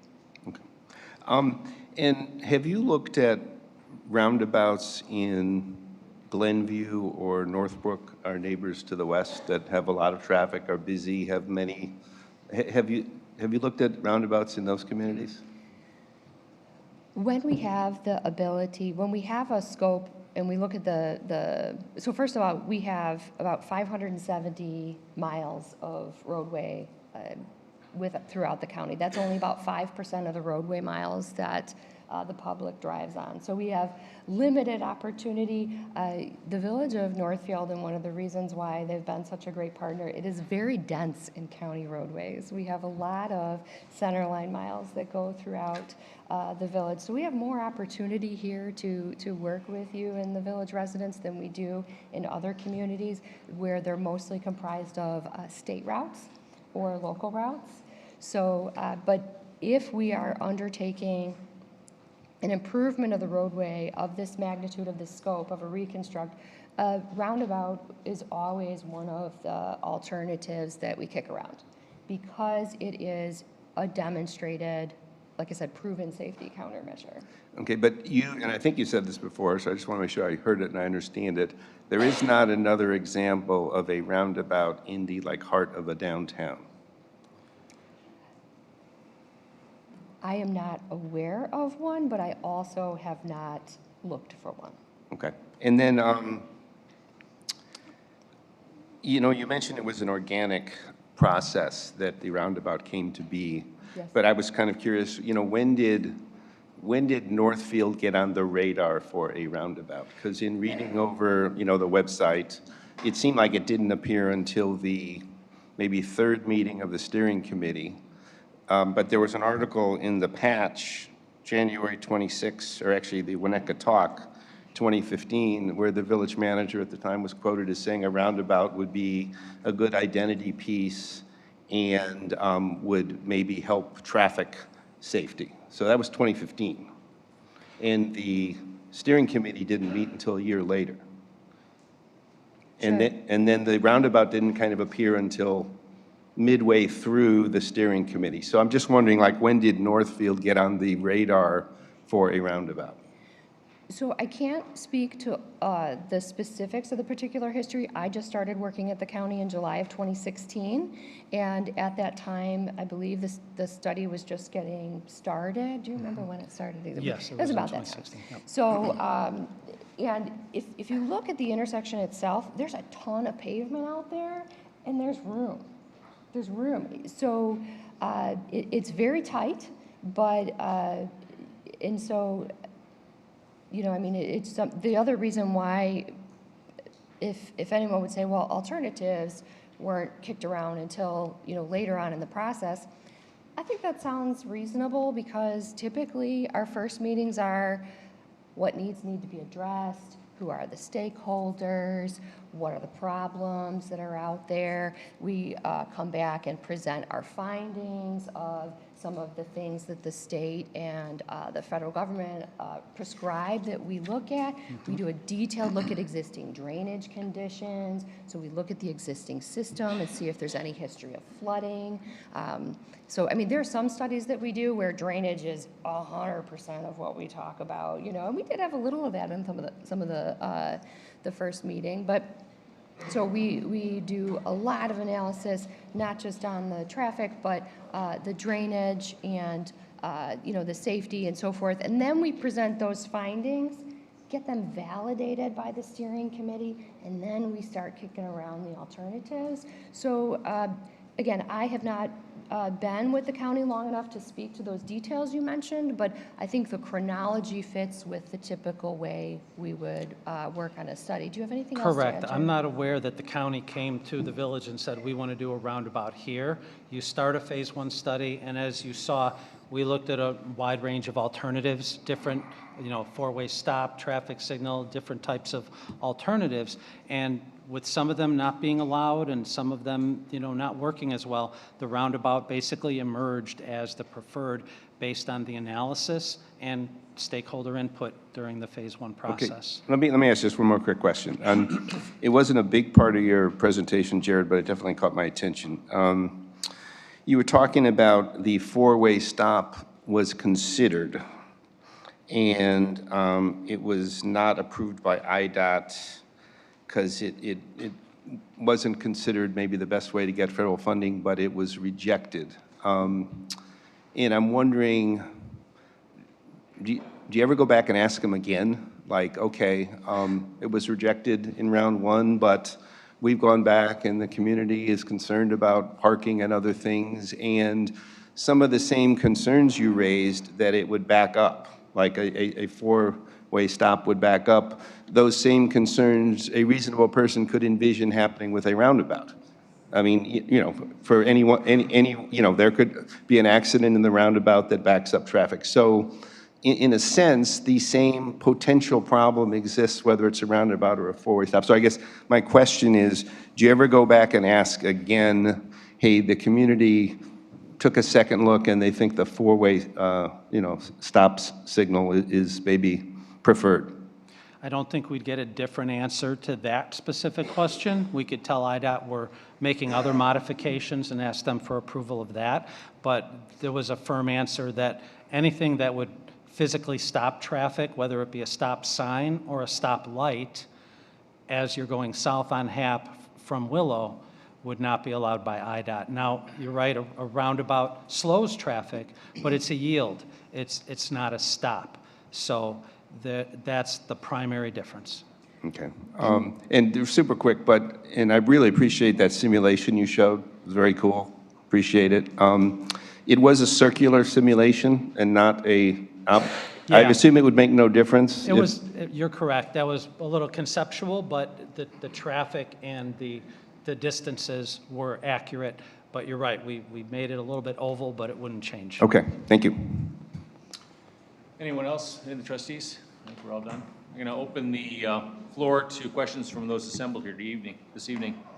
Remember that there will be a public comment period later in this meeting, but right now what we're asking is questions of Cook County and Patrick Engineering, our representatives here. So if you could raise your hand, you can, yes, you can approach. Sure. So for those upstairs, when we recognize that everybody has had a chance to speak to the engineering firm in the county down here, I'll ask the individuals who are upstairs who want to speak or ask a question specifically to come down and assemble at the doorway here, and then we'll feed them in. Kim Morris, 1655 Orchard Lane. I came here with no questions, and now I have an abundance of questions. First of all, I'd be curious about the South Holland roundabout and how many accidents they've had in the roundabout since its placement there versus what they had prior to. I think that would be a great answer if you had that eventually. Secondly, what source did you use for the decrease in pedestrian accidents, car versus pedestrian, in roundabouts? Because I did a lot of research. I looked up through something called Street Smart or Streetwise. Please talk into the microphone. Oh, sorry. Can't hear you. IDOT, a number of websites. And I couldn't find anything for the United States where it said there was any statistics at all because there weren't enough roundabouts in the states to get a study done. And then secondly, the only one that I got that was a hard answer was 0.7% reduction in pedestrian accidents. Okay, well, our sources were the Federal Highway Administration data that they have regarding reduction in pedestrian accidents and roundabouts. I don't Okay. have those exact figures, but we can cite those sources. Yeah, because I mean, I've traveled a lot by car throughout, let's say, 6 Midwestern states. The only place I've ever really seen productive roundabouts is in rural areas, where you do prevent T-bone accidents because it's 55 and 55 miles an hour, and you can hit the roundabout, and obviously that works. But in smaller, areas like what we're dealing with, I don't really see where a roundabout, to, I think, Barnaby's point, when you're a pedestrian and a car in a roundabout, the pedestrian is really concerned about everybody going in and out. The car is so focused on not hitting the car coming in or going out that Northfield has a big problem as it is with pedestrian, people watching for pedestrians and bikers. I can only imagine that's going to increase that. Yeah, it really wouldn't be the case with the roundabout based on the shortened crossing distances and only the pedestrians needing to address one direction of traffic at a time instead of both directions. Okay, I didn't see anything on bicycle safety. Did you do anything on bicycle safety in roundabouts? So most bicycles will dismount to cross those sections of area. Okay, I don't know where you two live, but we have a lot of bikers because we have the bike trail that goes basically from the city all the way north. So we get a lot, and we've got a little interruption in it. So we get professional bicyclists that take Hap Road all the time. And I'm telling you, they don't dismount for anything. They're in the right lane, they're traveling with the cars. They're not going to dismount. I meant on the sidewalks they would, but yes, if they're on the road, they would follow the roadway through the roundabout, the outside of the roundabout. Do we have statistics on that? I guess that was my original question. Statistics on? Bicycle versus car accidents and roundabouts. I mean, I know you only have one roundabout in the county. Well, on a county jurisdictional roadway. And I think to speak to your comment about a more rural environment, there's an increased opportunity in a rural environment because there's not as much, the adjacent land use is more open. So there's very limited opportunity within Cook County because of it being a dense urban or suburban environment. So this location is a unique one for Cook, because it is a location that is under our jurisdiction and also where there is constrained right-of-way and there are certainly impacts, but it is a location where it is feasible. And, we do not have specific statistics for, bicycle collisions, but they are legally allowed on the roadway, and vehicles must share the road with bicyclists. They need to give them 3 feet of space, and so just the rules of the road apply through roundabouts just as they would anywhere else. That's why I'm looking for statistics, because if you have them on pedestrians, you should have them on bikers as well. Bikers go 10 to 12 miles an hour if they're hauling, you know, so I think that's an important statistic in a roundabout Yeah, and you know, that I'd be interested in. in terms of how they've been accommodated, I think there's We also have a side path. a bicycle multi-use path on the west side of the roundabout that will cross the west leg of Orchard. But on the corridor as a whole, right, that there's a side path, there's a sidewalk on one side and yep. a side path on the other, so Correct. less experienced user. So if you want to, you know, walk, use a stroller, that sort of thing, that along the corridor, there is also space for less experienced users. They won't have to use the roadway. Okay, again, I'd just be curious if you could come up with some statistics for bike riders. So I know one of you mentioned that this was a very, this is an area that would be more favorable for a roundabout and wouldn't take up much space. I'll let the people who own businesses address that as far as parking spaces are concerned. But you mentioned the abundant parking that's to the west of, it would be like 308 Hap Road, the condos there, goes to Mariano's. So you're probably not familiar as much with the 1622 project we had on Willow Road, where they wanted to make it a long-term health care facility, Alzheimer's, and there would be a lot of visitors. And one of our main concerns was elderly people coming to visit elderly people, and they were going to cross Willow Road. That was the only way to access it because they didn't have enough parking on Willow Road. And my concern is that abundant parking. If you get an elderly person who wants to go to, let's say, Metamorphosis and get her hair done, she has to walk a block in front of the library, then cross through the roundabout, cross over Walnut to get to Metamorphosis. An elderly person in the bitter cold and on just a regular day, I don't think that's convenient, and I do think that that would affect their business. Personally, I go downtown to get my hair done, and I don't mind paying $8 to park right in front. I would much rather do that than have to haul it across those 3 blocks, traverse through the roundabout. So I think to say there's abundant parking for Inez, Lori's Shoes, 3 Tarts, Peachtree, I think is a little unreasonable. Sorry, you're kind of drifting into statements versus questions, so if you could, we're going to try to get all the So my questions in question first. is, okay, so aside from the abundant parking, where else would you replace the 20, 25 parking spots? Or is that not under your jurisdiction to consider that? No, we don't have a plan to replace them other than the lot that the village is also looking at Okay, behind so that's those. not under your jurisdiction, is that right? Well, we wouldn't have room outside of the footprint here to replace them because a lot of the areas already have parking. Okay. Then I kind of wanted to move to the other intersection at Winnetka and Hap Road. So you also oversee Winnetka Avenue? At the intersection of Winnetka and Hap Road, that's your Yes. jurisdiction? Yeah. So when you're driving west on Winnetka Road, it's 1 lane, a center lane, a left turn lane, and then there's a little lane to the side that's got the white markers on it because... That's my point. So, no, that's okay. So I'd like to know the accidents and near misses that are on that intersection at that particular area.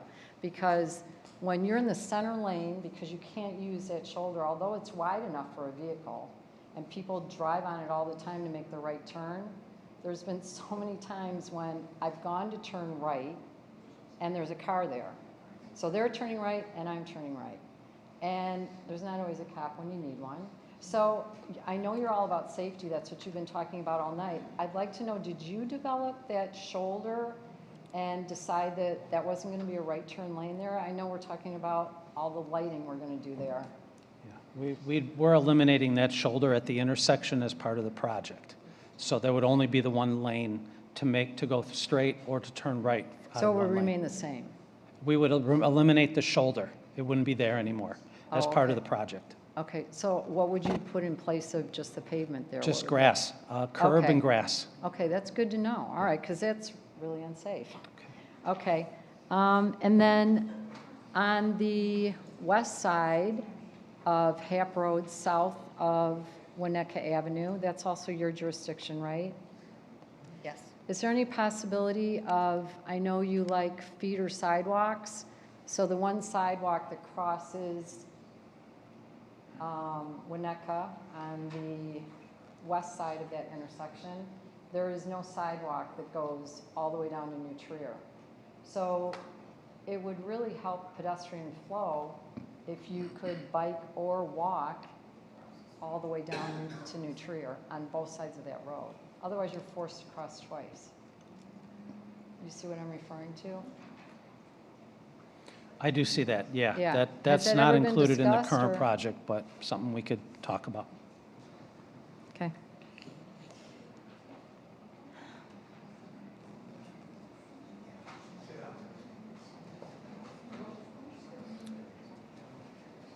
I think that's it. Yes, please. I think that's it. Thank you. Thank you. Hi, I'm Sue Kelly, 1642 Orchard Lane. I have a couple questions. One is about the middle section, where you said there's going to be a refuge island. So I'm wondering if that's going to impede people from turning left into their driveways. How long is the refuge island, and will it prevent people from being able to turn into their driveways? Okay, it would not. It's very short here. It's, as you can see in the middle where the refuge island is, it's the oval spot in the middle. It doesn't include the, No, that'll be, the cross-hatched areas will be flat pavement. okay, great. My other question is regarding the, going from 30 feet wide to 32 feet wide in the roadway. If there's only a 2-foot increase, why do you need to purchase people's property through eminent domain? So in some areas where we're removing the ditches, we're putting in flat areas, so that grading, and then we're replacing the sidewalk on the east side, putting in a little wider shared use path on the west side. And the road elevation may be changing a few inches up or down, maybe half a foot or so up or down to facilitate drainage along the corridor. So that part's just needed for grading and for driveways to tie them back in. Okay, And so it's one the more- 32 feet plus how much more are you taking on both sides? It's varied. In a lot of areas along the corridor, we don't need any right-of-way, so it's just in some areas. And then it's a little bit, I don't even think it's much at Winnetka, because we've got the right-of-way there to realign. I also want to add that in the southern section of the corridor, the roadway had to be, the center line was realigned to provide, can you go back to the existing Yep. conditions versus the proposed? Yeah, to line up the kinda- left turn lanes. Yeah, Yeah. to line it up. See the- Exactly, because right now, the phasing is, south section has the green, and then, the timing of the signals is, there's Not different phases. So the roadway on that southern section was realigned to provide, you never want to have that angle at the intersection. So Correct. that's another reason why you see some, Some right-of-way in that area. yeah. And how many parcels do we have for the project in total? Luke, it's at, I think it's about 18 to 20, yeah. And some of those would be, for example, temporary easement acquisitions, which just would allow the contractor to legally go onto the property, reestablish grades, and restore the parkway, and then when the work is done, the easement expires. So who was in charge of telling the 18 to 20 families that their property would be They've all been notified taken? already. By whom? We have a firm on our, on our team, Santa Cruz Associates, and they're a land acquisition negotiator. So they put an offer package together based on the survey plat and an appraisal that's done for each of those properties. So they provide an offer to purchase whatever square feet we need of permanent right-of-way or any temporary easement. And was that information provided to the village prior to giving the offers to the homeowners? Yes. So this. And when did that happen? Earlier this year. Yeah, this process it's called the Uniform Act. It is prescribed by the Illinois Department of Transportation. If anyone wants to look it up, there's also, IDOT has what they call a land acquisition manual. If you print it out, it's about this thick. And every step of this process has been, every iteration has been submitted to the state and reviewed and approved by them. So any potentially impacted property owner was informed via letter as part of the phase one. If we knew that there was a potential for land acquisition, whether it be permanent, like a sliver, maybe 5 feet of frontage, or, for example, a temporary easement, they were notified as part of both public meetings. They received a letter. And then, so in order to ensure that the county is following the land acquisition procedures, we hire licensed professionals in that area, and they are the ones who are acting on our behalf. So I'd be interested in knowing when the village found out compared to when the homeowners found out, and why the village didn't do anything to help inform the homeowners. Yes, I'm sorry. Yes, please approach. Hi, I'm Michael Tancray. I live at 308 Hap Village Condos. And I appreciate all the research and everything that's been done.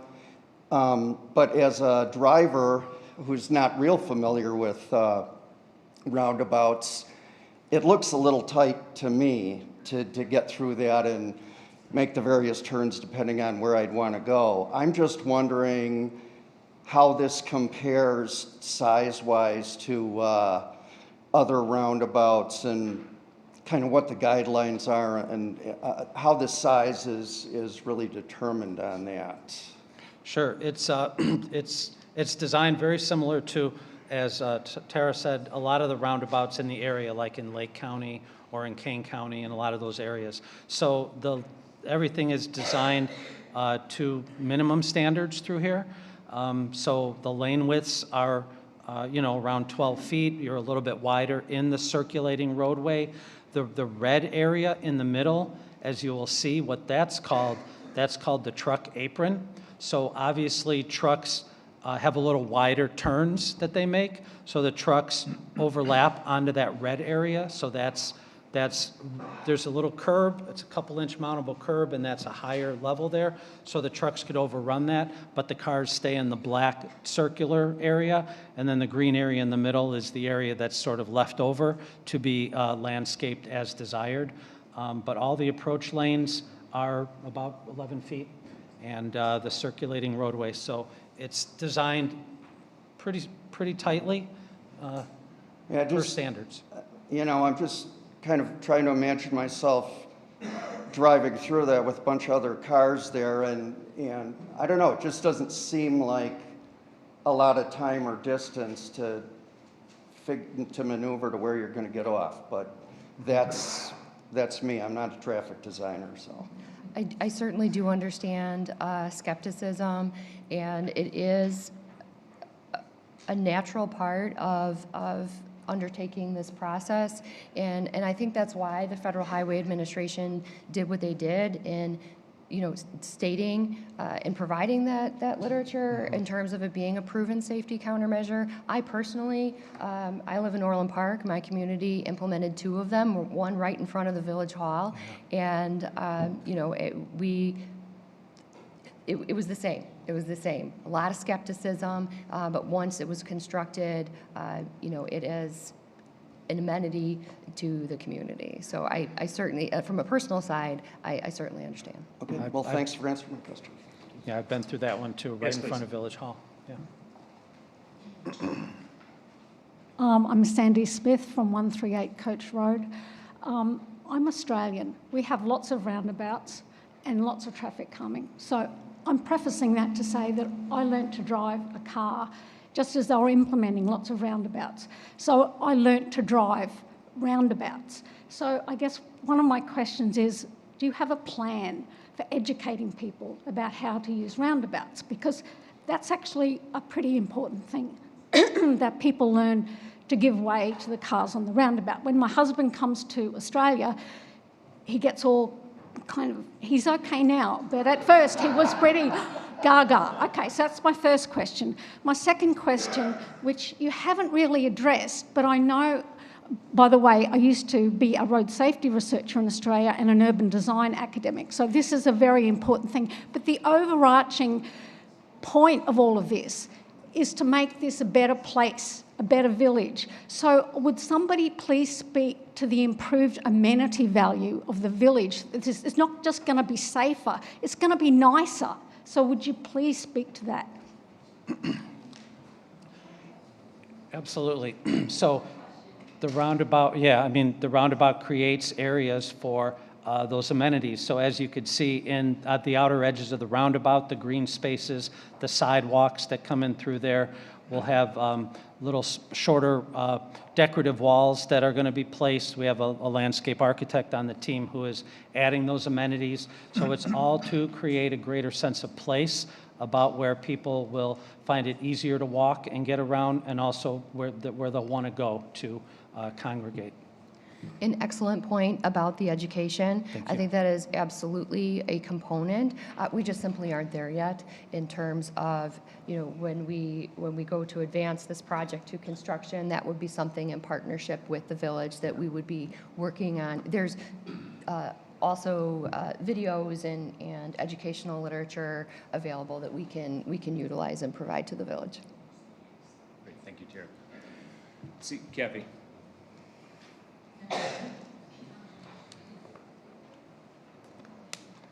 Kathy Estabrook, 1620 Mount Pleasant. My question is, when was the study done for the traffic flow through the roundabout north to Willow Road? When was that done? 2016, 2017? Okay, my question then is, was that when it was 2 lanes going north or 1 lane going north on Willow? So we took, no, it was after the change. I believe it was after. It was after the change, okay. And then my other question is, I FOIA'd the village for the amount of accidents, I'm losing my voice, the amount of accidents at the intersections of Walnut and Orchard and Hap. And in that 5-year period, there were 11. Okay. At the intersection of Winnetka Avenue and Sunset Ridge, which you also have jurisdiction over, there were 33. So my question is, why are we focusing on this roundabout in the village versus the one at Sunset Ridge and Winnetka? I mean, I can't speak to if a roundabout was looked at those locations. All I could speak to is that we were looking to do the best we could do on Hap Road, and the roundabout emerged as the preferred alternative for a lot of different reasons because of the study. Okay, well, maybe you should take a look at the others. Yes, please. My question is... Can you identify yourself just for the sorry. record? Andrew Agostini, 2250 Bracken Lane. My question is, if one is coming from the west on Willow Road, okay, you make your turn and right, and there's an accident on the roundabout, you don't have very much space on that single road you're now going to have coming in from Willow, okay, before the traffic backs up on Willow Road. That's my concern. What do you do about that? So as we talked about previously, that crashes within roundabouts are typically low-speed, side-swipe collisions. So the expectation would be that there would not be serious injury, incapacitating injury, fatality, so forth. We're talking about a low-speed side swipe, in which case the motorist could travel through the intersection and move off to the side of the road outside of the roundabout. Also, we do have the truck apron available. A lot of times when there's an accident, there'll be police to direct the traffic, and they could direct the traffic to drive up on that truck apron if the lane is blocked. But it's not going to take much time for it to back up. That's a busy intersection. Sure. So I'm saying you're going to have traffic backing up on Willow. Similar to today, if an accident occurred in the intersection, it would back up pretty quickly too. Okay. So I know there's a gentleman in the back there, yes. My name is Milton Wood, and I have no experience at all. I'm sorry, when you approach the microphone, could you I restate? have no experience at all, really, in cities, transportation, I don't roads. want to interrupt, I'm sorry to interrupt you. Could you state your name, just for the record, one more? Milton Wood, the Thank BOD. you. I'm at 1884 Old Willow Road. Thank you. I'd just like to make a comment that my corporate business is in corporate strategy, change leadership, vision for the future, for growth or whatever. And I think the details that you've went through have been outstanding. There is no perfect solution. So you could try to poke holes in anything, but do we believe that upon execution of this, it will not only be for traffic, for safety, et cetera, but do you believe this will be a catalyst for commerce for companies now because of the capability companies growing our commerce around? I would think that it would be. I want to thank the board, the officers, the consultants, et cetera, for all the time and the work that they put into it. I have to live in it, not here, but you've done, I think, an excellent job of critical thinking of not only what we want to achieve, but what's the issues if we don't? And let's get together, and I appreciate all the analysis. I appreciate people giving their opinion, but you know, you can never have something that's perfect on the front end because you don't know what's going to happen 2 to 3 years from now. What would happen if we had 3 or 4 more, you know, large corporations that came here? It gives us more taxes, it gives us more revenue, it gives us those things. So I just want to thank all of you for the time you put in, and I think it's the right thing to do. Thank you. Thank you. Yes, back here. Thank you.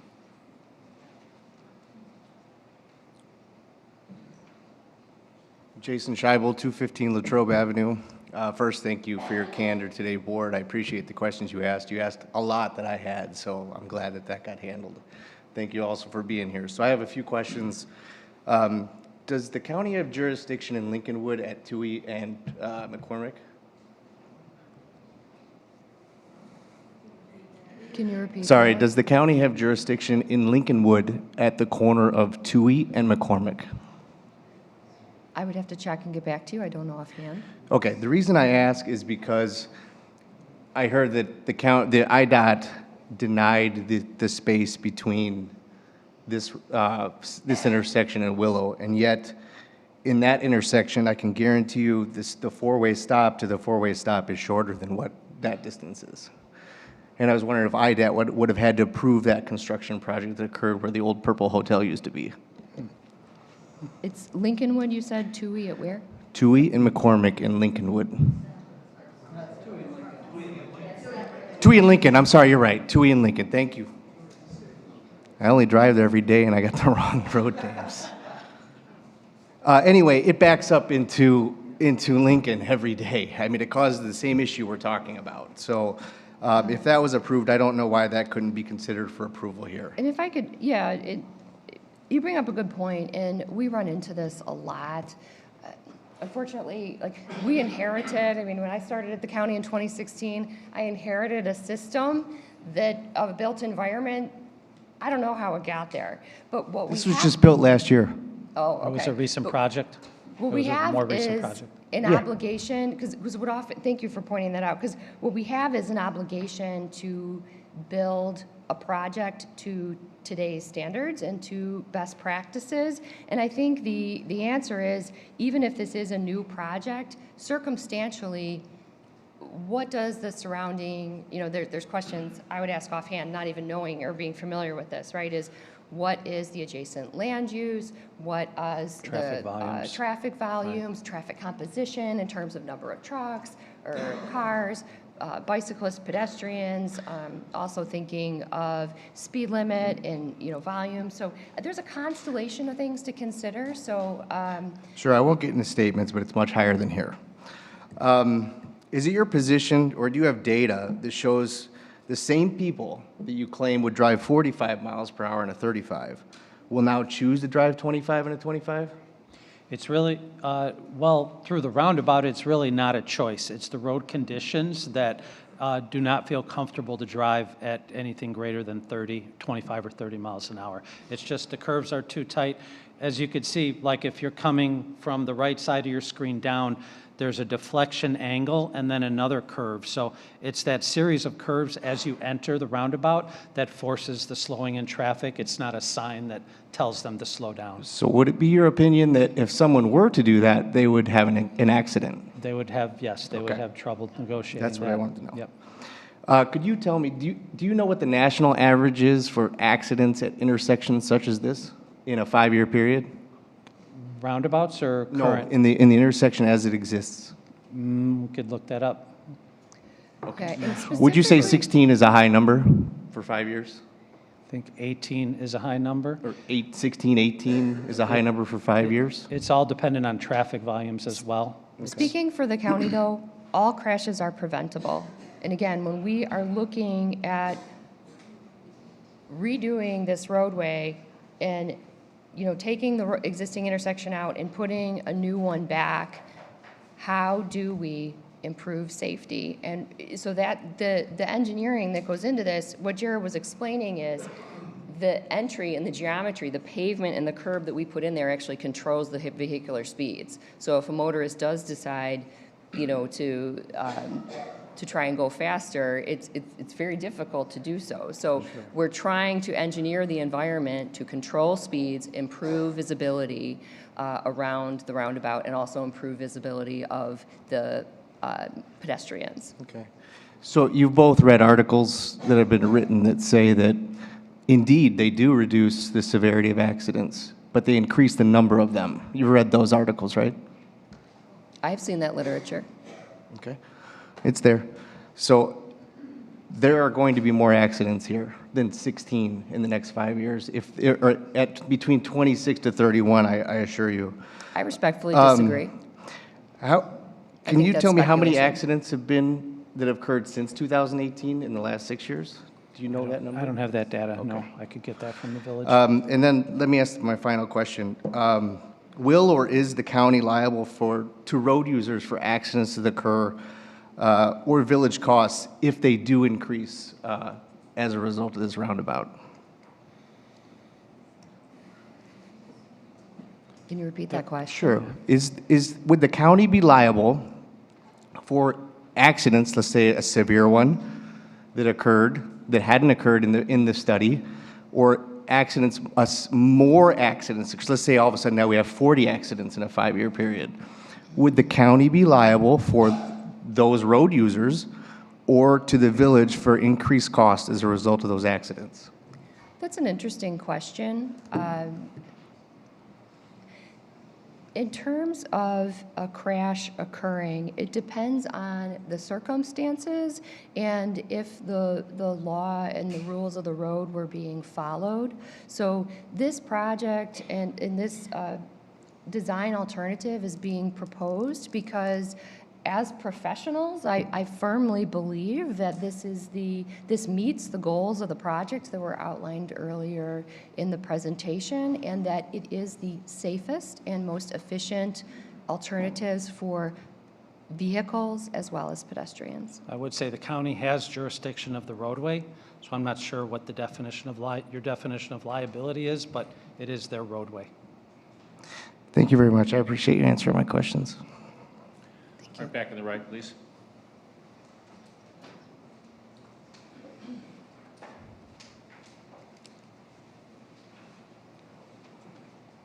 Hi there, Laura Ash. I live on Meadowlark. First of all, thanks to all of you.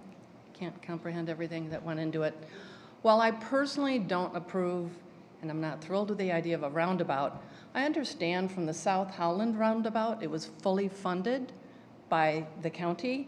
So I would ask our village and whoever else could help us to fully fund this, if it does go ahead, to look to the county for full funding on the roundabout project. Thank you. And to answer your question, the county is fully funding their portion of this project. The village cost relates to anything we want to enhance. So the county would put in a standard aluminum traffic signal pole. If we'd like a more decorative pole like what you see at Willow and Hap, the village would pay for that to make it a more ornamental feature. So the county's been a great partner on covering their 30%. Federal funds will cover 70%, and we'll do the upgrades if the board approves that process. Okay, Thank you. Just to be important, we'll look for grants for that portion as well. Correct. Yes, please. Hi, I'm Kelly Cheng. I live at 1672 Harding Road, right on the corner of Hap and Harding. I do want to thank the board for having this meeting tonight, and I especially want to thank the advice of Trustee Dingus last month at your meeting. The website that you mentioned was very helpful. I don't know about any of my neighbors, but I went through those 1,100 and some odd pages. I really did. And so, some background. I work on Broadway and Argyle Street in Chicago. So my question to the county is, have you considered straightening out the intersection at Winnetka and Hap without acquiring land, just using what you have? Because I'm one of those families that are affected, and your acquirement company has been out our door a few times. So it's getting obnoxious, and so I want to know if it was considered in all of this, whether or not you actually looked at the road and could use what you have in innovative ways without acquiring my land and my neighbor's lands. We really look to design to the minimum standards and meeting the standards and minimizing the amount of land we take. So it is, and we purchase, so it really is the small amounts that we're purchasing in this area to accommodate what we need to do at this intersection. Okay, so that leads to why I told you I work at Broadway and Argyle. Argyle Street from Broadway east to Sheridan is now called a shared street. I hate it, in a sense. There are no curbs, because the point of that project was to make sure pedestrians, wheelchair accessibility, cars, the businesses, everyone could use the street freely. So from building to building, there are no curbs. It's flat, considered flat. Now, certainly my hate for it is because the construction was poorly done, so there's difficult delineations. But the things that I do like about it, yes, is it hard for drivers to learn that street? Yes, but it has accommodated pedestrian traffic and bike traffic much better than the way the street was originally. My favorite part, though, about it, and because of this project now, they have infiltration planters as part of the storm drain system. And when they conceived the idea to turn the street from a streetscape project into a shared street project, that was one of the biggest things they used, and it has helped with the major floods that would happen on Argyle Street. So looking at this outside of the box, do you think it's possible for you to go back and look at it again without acquiring land, using what is available, and using systems like that? Because I think that with those infiltration planters in place, it's possible that you can use other absorbent materials over the gutter and the shoulder so that that is a shared use. Bottom is gutter and drainage. Upper part on the road is bikers and pedestrians. I think we should use every available space, but you should think outside of the box. And I understand you inherited a system because that's what you said. But that doesn't mean that as an incoming person, you don't have the opportunity to innovate in your job. I would say drainage-wise, everything within the property lines, the right-of-way lines, all the water will be captured in that right-of-way, in the storm sewers and inlets. No water will run off of the county right-of-way onto private property, so it would not exacerbate any of the drainage problems. But that's the current design based on acquiring the land. So is there any possibility that that you could redesign it using what you have? I think is the question now. Kelly, your question's understood. Thank you. Thank you. I always look for opportunities for sustainable stormwater management. Anyone else? Yes. Don.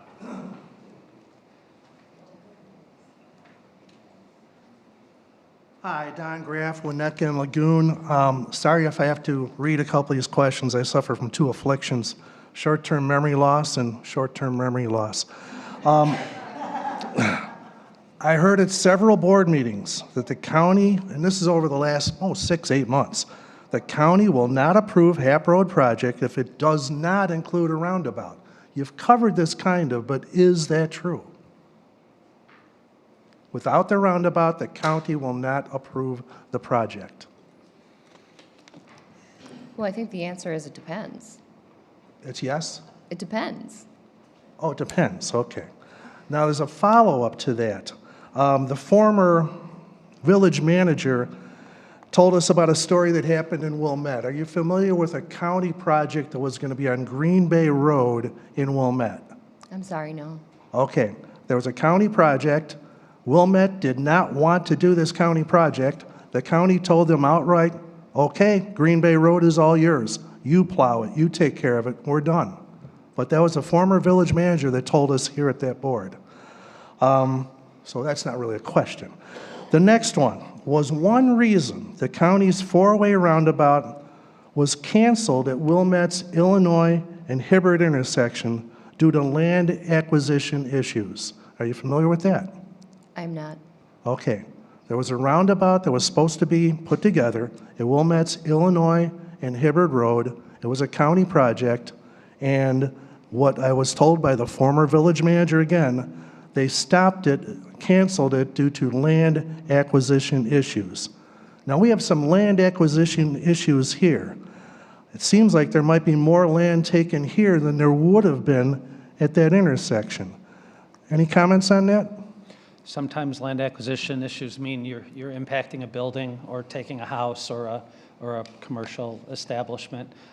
But I don't know. I don't know the details of that project. Okay, I've got to finish with this. And I did the reading. Thank you again for letting us know about that 1,100-page thing. I know that this plan was birthed in 2015 or 2016, but there's lots of evidence that between 2020 and tonight, there have been no meetings, no question and answer sessions, and no open houses scheduled. Are you familiar with that? This goes to the board, too. The last 4 years, from what I've read, there's been nothing concerning the people where they could be involved in a Q&A, an open house, or a meeting. Comments? Usually during the phase one is when we've got the flexibility to make changes in a project based on public input and comment. But once the process has gone through, and we're in a lengthy process now of design plans and land acquisition, there could be meetings, but there's not much flexibility to change unless we derail the schedule and go back to the drawing board in some areas. And we do speak to phase one and phase two. So simply put, from after 2021, we advanced contract preparation. So, and I see there's there's a draft set right here. So if you wouldn't mind, let me just hold it up, right? I mean, so oops. Sorry. Here I go. Okay.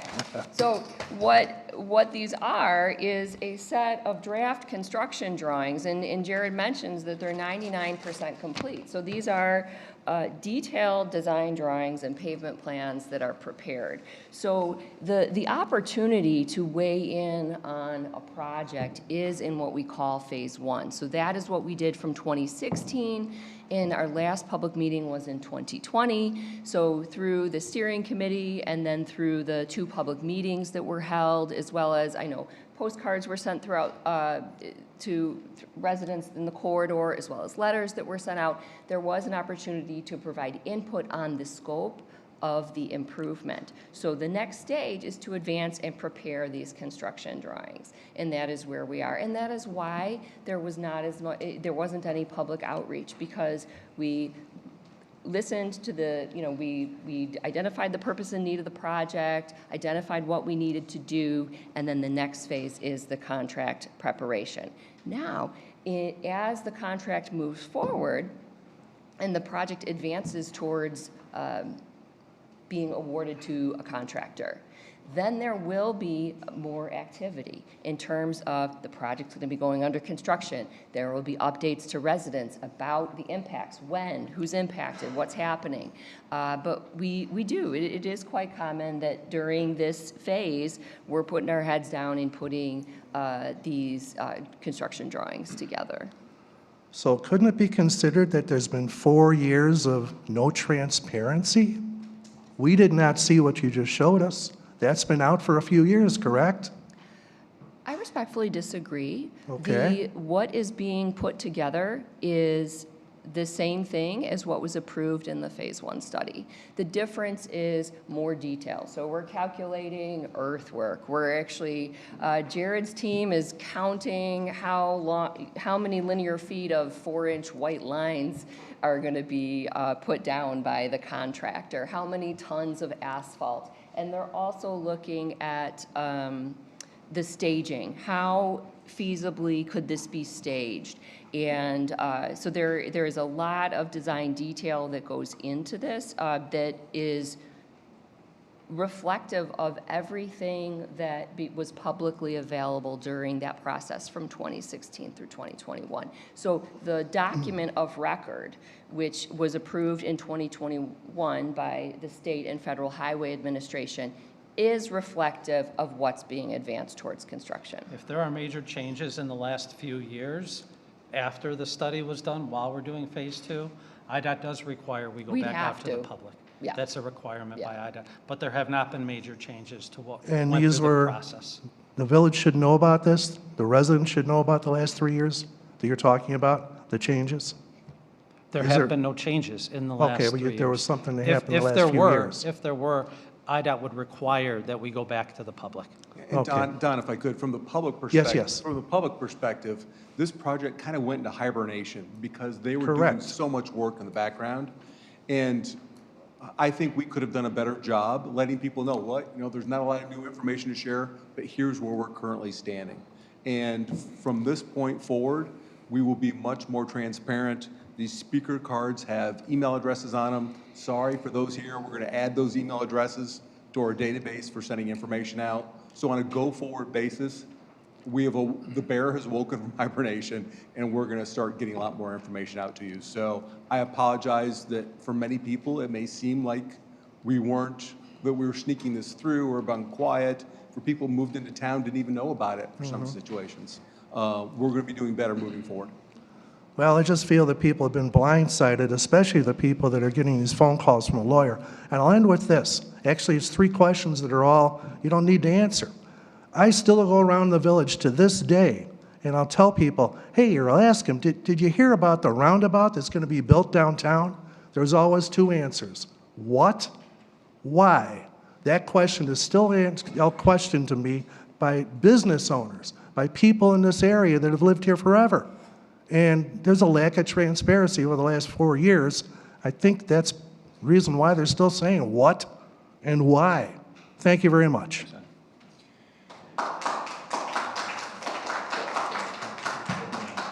Please.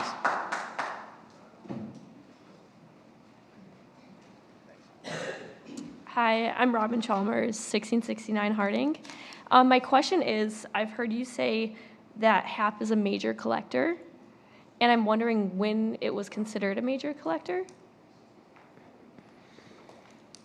Or are you trying to make it a major collector? No, it's the designation. All routes on the public system, whether it's a major arterial, a collector, or a local street, as the side streets are, they all have a designation, and based on that designation are the design standards. So ever since the criteria has been established. But the classification is not changing. Right, Yeah, right. It's not the changing. classification is not changing. No. So there's, it's part of the, there is a network of, like, the roadway system. So the highest classification that you have is an interstate, right? It's limited access, and it moves people at high volumes for long distances at high speeds. And then you get down to a local road, right? And then there's all those spaces in between. And there is a network of, the transportation network intended to move cars from the local road all the way up to the interstate system, which right here we do have Willow at the Edens, right? And so there are roadways that go from collector to arterial, and they have this designation. It actually enables, some of these are federal aid routes, and it enables the agency with jurisdiction to receive federal aid funds. Of which I know Northfield is part of through the Council of Mayors. So there may be village routes that are part of, may have a major collector designation. It's part of the federal aid route system. And so there is a classification of roadways based on that hierarchy I described that unlocks federal funding for particular roadways. And it's typically every half a mile or more. You would see, a north-south roadway would be designated like major collector or arterial, every mile to half a mile. Do you know at what point that changes on HAP?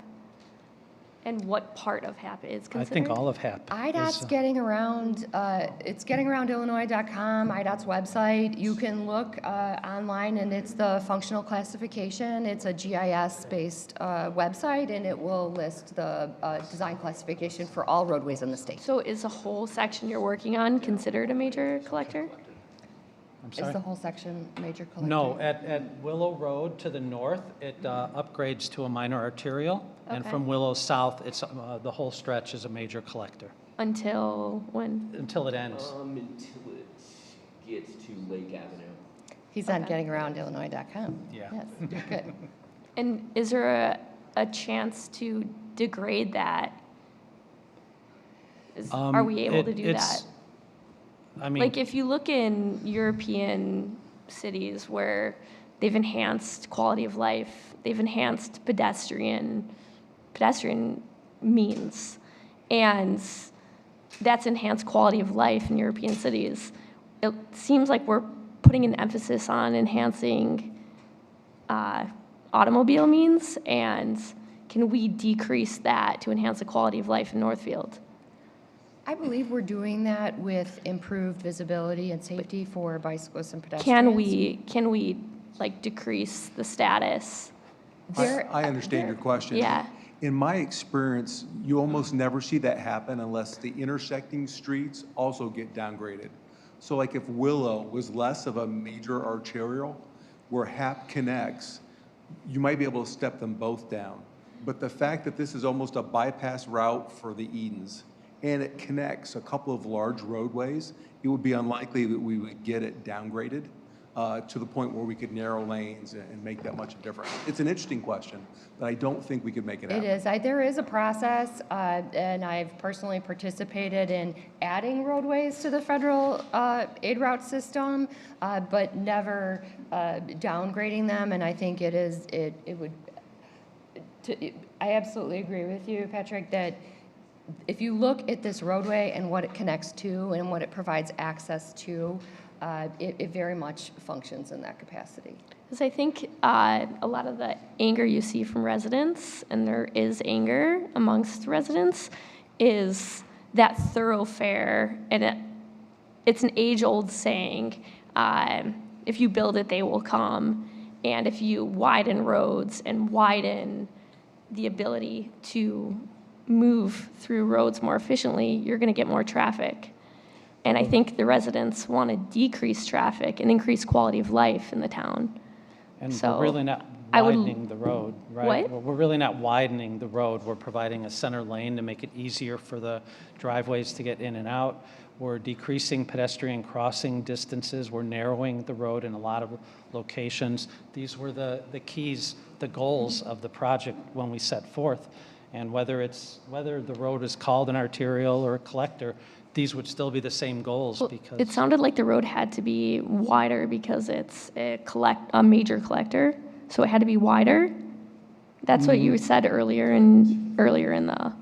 the 11-foot lanes. Or? I think I heard the key adjective recommended when he mentioned, because I know exactly what you're speaking of. Yeah. You said that when it's a collector like that, it's recommended that you consider a center turn lane. I didn't hear required. And then, that's but something we'll widening look at. the road, the lane as well was another point that was said earlier, considering it's a major collector. And it's known that narrower roads cause people to drive slower. Yeah, we're Wider actually- roads cause people to drive faster. We've got 2 little kids in our house, and we go to town all the time. We don't want wider roads. So it's the lane width in particular that really influences the vehicular speeds, and that is why, like, so in terms of the width of the overall pavement, I think we show, I think we show about 2 feet difference between existing and the proposed condition, but we're just repurposing how that pavement is used, and we are narrowing the traffic lanes, which should reduce vehicular speeds. Thank you.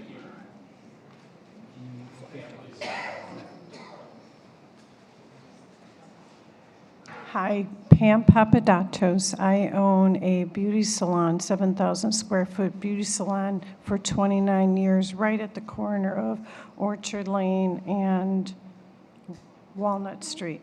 So I am directly affected by losing approximately 20 parking spots. My question is it Tara? Yes. Tara, with the original plans, I believe you said it was a smaller roundabout, was there supposed to be less parking loss? Because, first of all, I was not notified of even being invited on a steering committee. I felt that it would have been important to have my view there. But when I did find out, and I would speak just to our village manager about this, very concerned, she would tell me that we were only going to lose a few parking spots on the front and on the side, but whatever we were going to lose there were going to be replaced somewhere else, and they were looking at that IDOT property.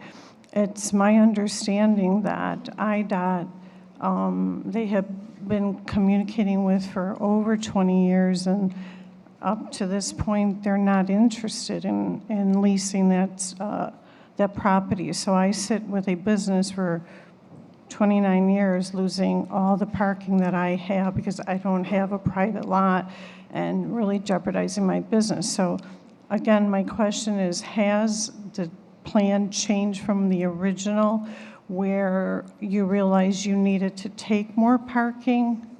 Because that was not communicated to me till very recently when I went and asked for the parking reduction summary. Yeah, I can't really speak to those comments. They may have been made during early developments and iterations. Everything publicly that we put out at public meetings has had this number of parking loss. Really, the only way to not impact so much parking would be to probably restrict the leg, not have Walnut intersect to the roundabout. Then we could probably make it smaller and shift some things to save a few spaces. So Jared, you always knew that there would be this much parking elimination? As it developed in about the middle of the Phase 1 study, this was where we were at, yeah. Okay, well, I definitely was misled with this, and misled believing that there would be alternative parking in the IDOT property, which still, like I said, IDOT has not agreed to anything like that. Pam, I've got some update for you on the IDOT. We actually have recently heard from them. We are down to the issue of stormwater being what IDOT's concern is about us using that as a parking lot. They don't want a drop of additional water going to the Edens because currently that lot has proposed storm drain that would put it out on the Edens. So we're working on a plan. We have our engineering firm looking at a way to route all of that water into our storm sewer system, and I should have some answers within a couple of weeks about our ability to do that technically. So we are making some progress there. It's been quiet for a while, but we finally got some answers that we're moving forward on. And Patrick, when did you get this information? Last week or the week before. Sorry, it's been a little busy, so I kind of lose a little track of time, but it's very recently. Thank you very much.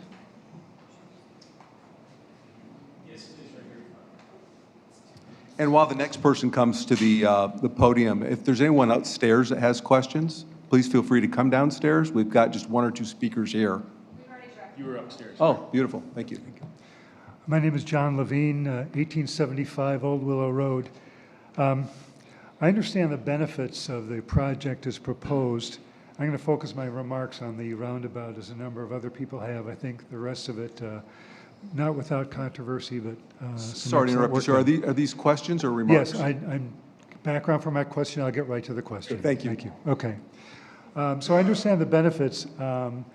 To me, it's a question of cost benefit. When I look at the scale of the roundabout and say, well, what are we really getting? It changes the character of the whole area to me. And so I think about the safety issue, and I've heard about other areas which seem to have more accidents, and to this, safety is not a compelling issue in this area. Visual amenities can be done without building a roundabout in terms of the accessories around the sidewalks and so forth. So I'm wondering, I know you've looked at alternatives, but is there a simpler solution staring us in the face, which is, you mentioned that the staggered nature of where the four roadways come together, forget about Walnut right now, can those be straightened out? And with the addition of the pedestrian safety islands or whatever you mentioned, can that solution reduce the safety concern enough that we don't have to go to the expense of acquiring and maintaining a roundabout? I think, realigning some of the legs might end up having more impacts than what we have here, maybe even impacting buildings. But again, it's something we could look at. Yeah, and just to address the comment about safety, the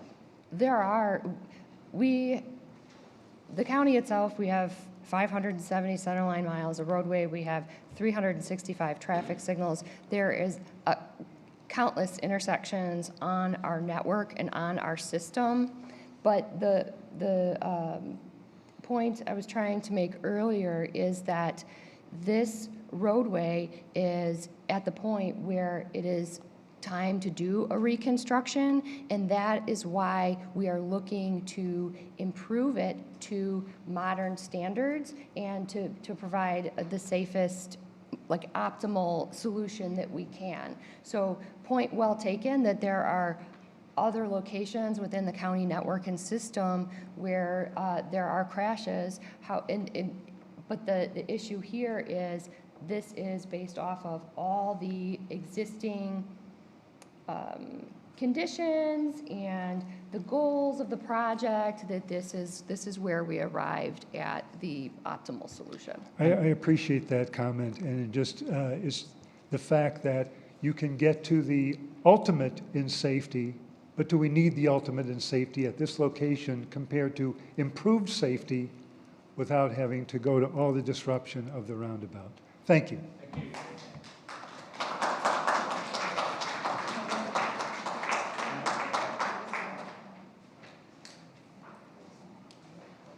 Hi. My name is Francisco Pulido. I moved to Northfield 4 years ago, and I learned about this project today.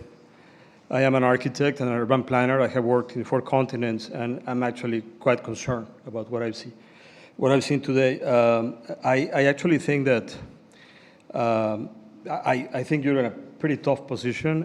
I appreciate that. I've been in many boards in many projects around the world, and I know how difficult this is, but I got to tell you, I mean, the first question that I have is, how many roundabouts do you have in Illinois or in Chicago? Let's just start right there.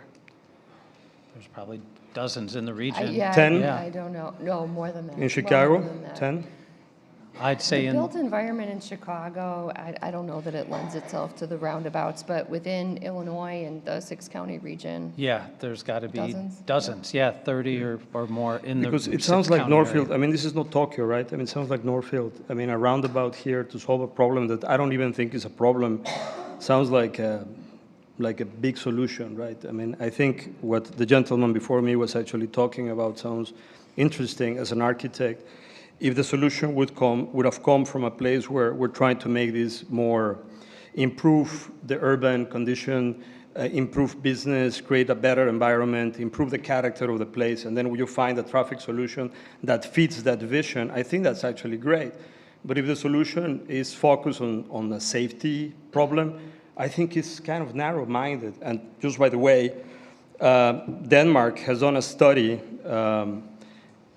in terms of roundabouts, and roundabouts have increased around 65% accidents for cyclists. In Denmark, okay, 65%, and I think in Belgium is like 40%. So I think, not to say that roundabouts are dangerous, but there's got to be elements to the design of a roundabout that actually address those aspects of safety. In my opinion, again, as an architect, I think it doesn't really make a better place, a roundabout. Makes it probably safer in some aspects, but not really better. And it seems to me like really it's a big project that is not going to improve the character, the quality of life of the residents in this place, and the future of Northfield in the context of, just improving a little bit the safety of So you bring up some very good points, and I thank you for those comments. But I do want to point out the purpose of this Q&A. You're talking to two licensed professional engineers, and this is our area of expertise. What we did have is the steering committee, and I know one of the goals in the participants on the steering committee, that's where the partnership with the village comes in, and that was some of the feedback that was presented at that time. So I think that there's, in terms of the benefits of the project, those were things that were considered as part of the steering committee meetings. I just feel there's a simple solution, and I think this is not really the best one. It's like when you build a highway, then you need a pedestrian bridge, right? It's like in New York, right? You don't want parking, don't bring cars to the city. And then you don't need parking, right? So why do we need something like this here? I'm sorry, I'm new to the project, but I think it's from what I can see right now, not the greatest. Thank you.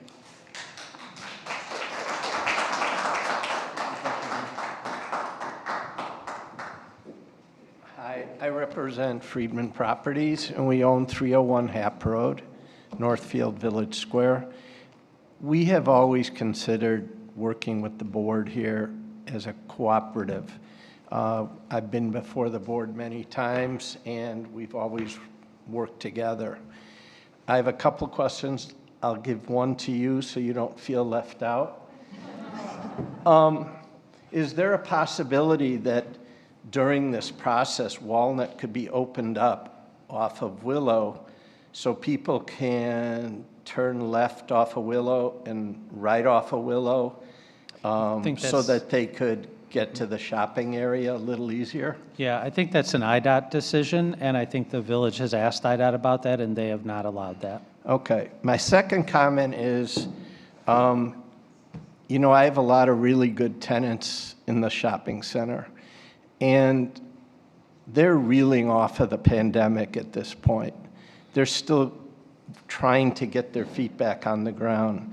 So I totally encourage the board to make sure you listen to those tenants so that you have a marketing plan in place so that they can survive. Because I got to tell you, it took us 18 months to replace one of our tenants. Tenants aren't like flocking to us like they used to. But the tenants that are there really work hard and provide their customers with a good experience, a good shopping experience. But in order to keep that, you know, we're going through some renewals now, and a couple of our tenants are a little not sure they want to renew because they don't know what the effects of this is going to be on them. Happily, we're not going to lose any parking, so I'm happy about that. But in the long run, please don't lose sight of the people that are paying the taxes, and help them the best you can get through this and put their fears to the side, because they're all really worried. And as a landlord, we don't like to see people close businesses. So thank you for the opportunity to speak. Thanks.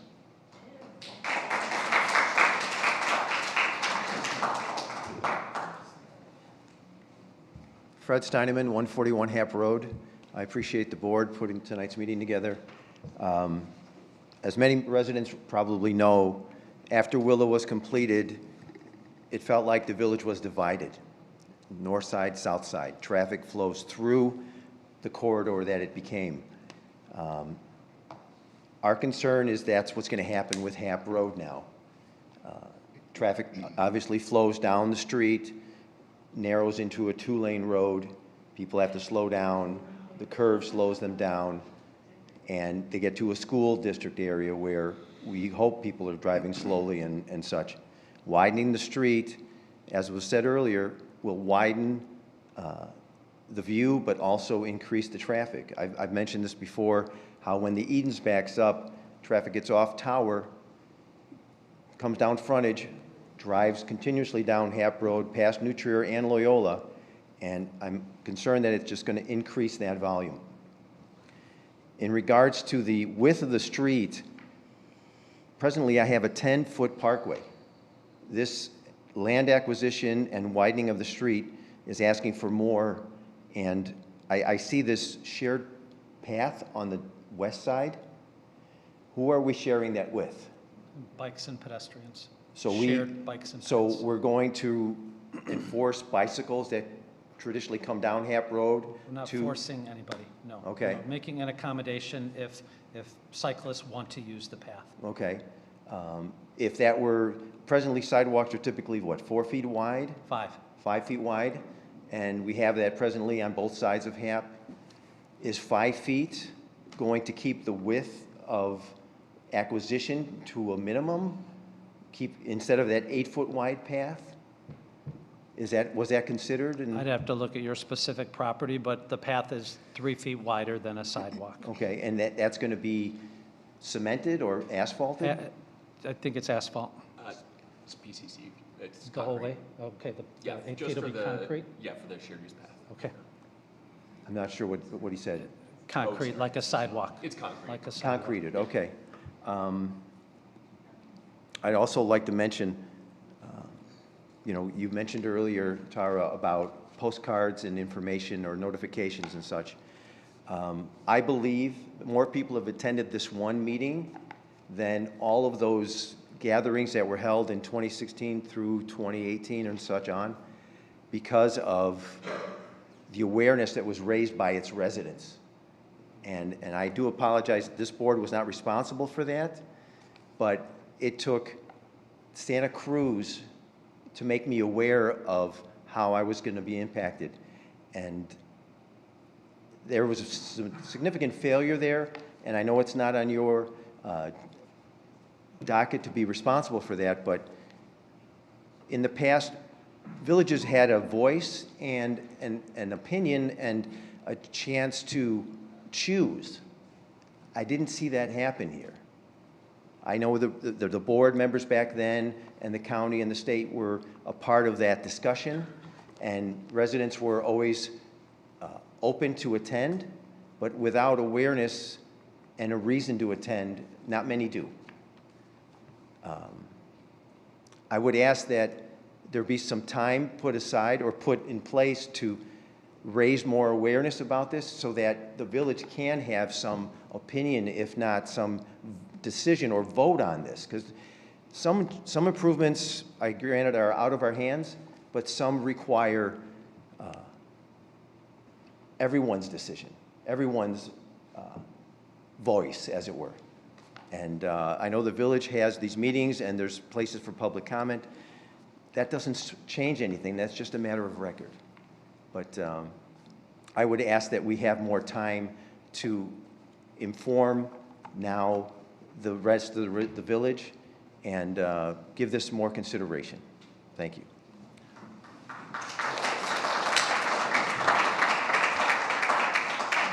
So that actually gives us a kind of that gives us a good point of transition here as we start to move toward the public comment. With the board's indulgence,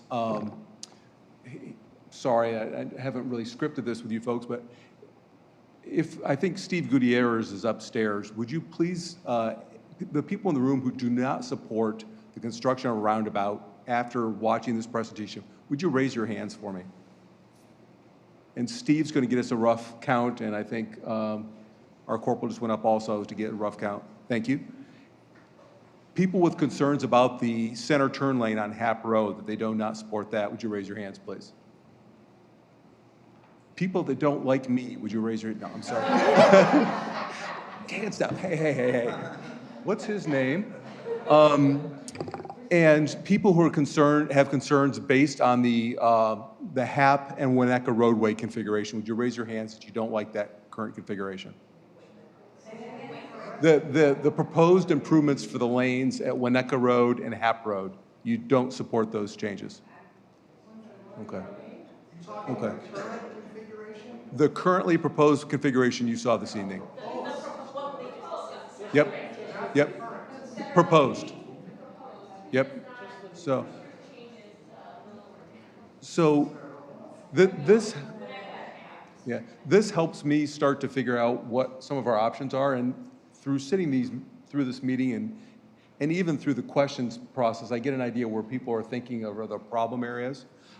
With the board's indulgence, I'd like to take some time and work with Tara and Jared and see if we can come up with some options for you that may adjust the current proposal and then tell you what the impact of those adjustments would be. I'm not trying to forestall public comment, but you're already approaching 2 hours into this meeting and we haven't even gotten to public comment yet. And I have 21 cards from people. And unfortunately, it bothers me to see people walking out of the room because it's been too long and they've kind of given up. So for those who have a card here that wish to address the board, we'll go through this with the board's indulgence for a period of time, but from my perspective, the message has been received that there's some strong concerns out here, and I'd like to do some research and then announce the meeting again and get the information out and report back to you with your permission. What does the board think of that? It makes sense? It makes sense to me. I think it's fair to the board. I think it's fair to the community. Again, I mean, I'm speaking for myself, I've learned so much tonight, which there's time where this needs to be digested. I think the community is being heard tonight, which is fantastic, the outpouring of people who have come to see this.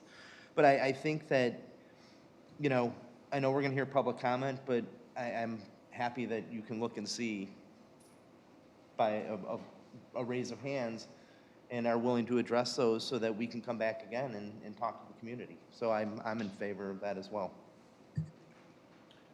I would like to see it that anybody that's adamantly that wants to speak, that's sat here for almost 3 hours, 4 hours waiting to speak, if they have something pertinent or different or something they want to comment, because obviously there's been people that have been sitting here for 4 hours that got here early that should be given an opportunity. They took their time out of their busy schedule. So I think if there's somebody that really adamantly wants to speak, we should allow them. I mean, it's another 10, 15, 20 minutes isn't going to change. No, that's not, Yes. the No, point I'm is what I'm saying and what Patrick was saying is, public comment's going to go ahead. We're going to listen to people. I'm sharing my thoughts and agreeing to trudge forward with the engineer and the council. Absolutely. Yeah, I was not trying to forestall the public comment, rather getting an idea of the sense of the group. And that way, if there's people that feel, okay, you've got the message, you're going to work on this, I'm going to hold off on my comment, but I'm coming back to the next meeting. That's fine. We won't be ready by the September 17th? the September 17th board meeting, but there may be a special meeting in October or at the October board meeting. We will use the email addresses and we'll get the contact list out. You know, it would be improper of me not to thank the people that put some of the information out in the community about flyers and door-to-door and signs to help get this public interest out. You actually saved the village some money, so I didn't have to do it, so thank you, because we got some good results here. But now with your permission. Just a question. So between now and that next special meeting, can you give a little bit more detail on kind of what you're thinking about in terms of kind of the process? No. What I want to do is talk to the engineers first, because what I don't want to do is set an expectation. If Patrick's got this idea and the engineers go, you're crazy. So what I would like to do is get some ideas and some comments, schedule a meeting of the village board, and then announce that on the website using our email database that we've gathered from people here tonight, and say, hey, we're coming back to talk about this on X evening at this time. And as you know, all of our meetings involve public comment period. So I'd like to report on what we may be able to adjust and go through. Oh, all right. I think you just said it, but if you could just kind of be clear, sort of the purpose of the pause, if you will. The purpose of the pause is to give myself time to work with the experts and see, are there tweaks that we could make that weren't included in the first plan that could be included now? And then what's the impact of those tweaks?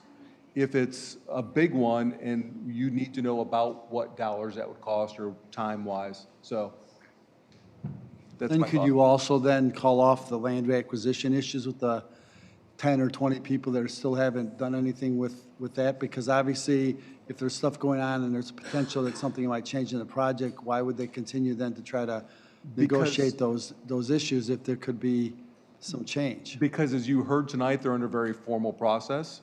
Let me have some time to talk to them and see what our options are, because if there's a book this thick about how things have to be done, they may not be able to, but I will look at all those options. So let me understand this. So what you're proposing here, we've got some professionals here, but I'm not going to ask them to come back again.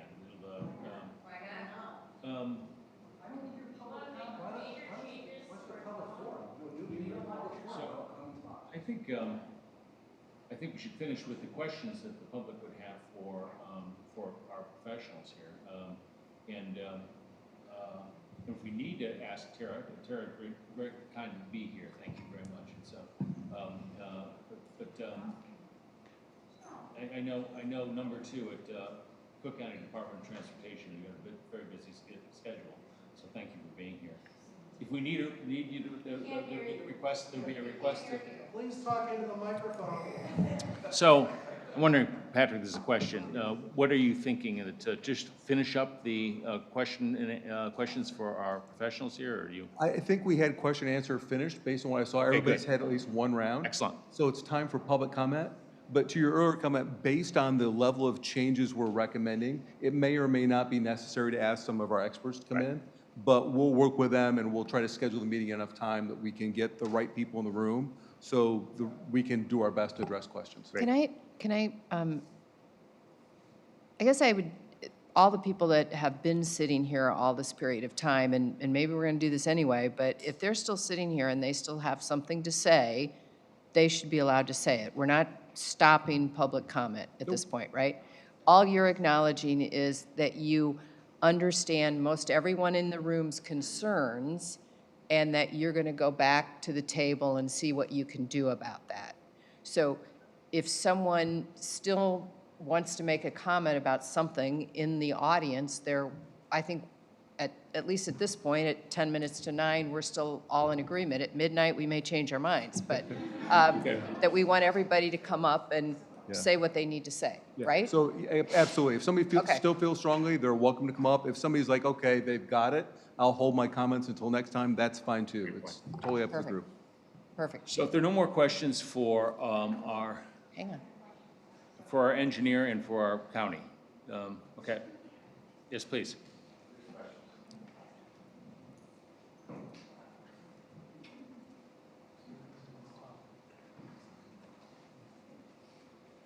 I'm so glad to stand up. My name is Juanita Martinez, and I live Okay, I live on Linder Avenue and Willow.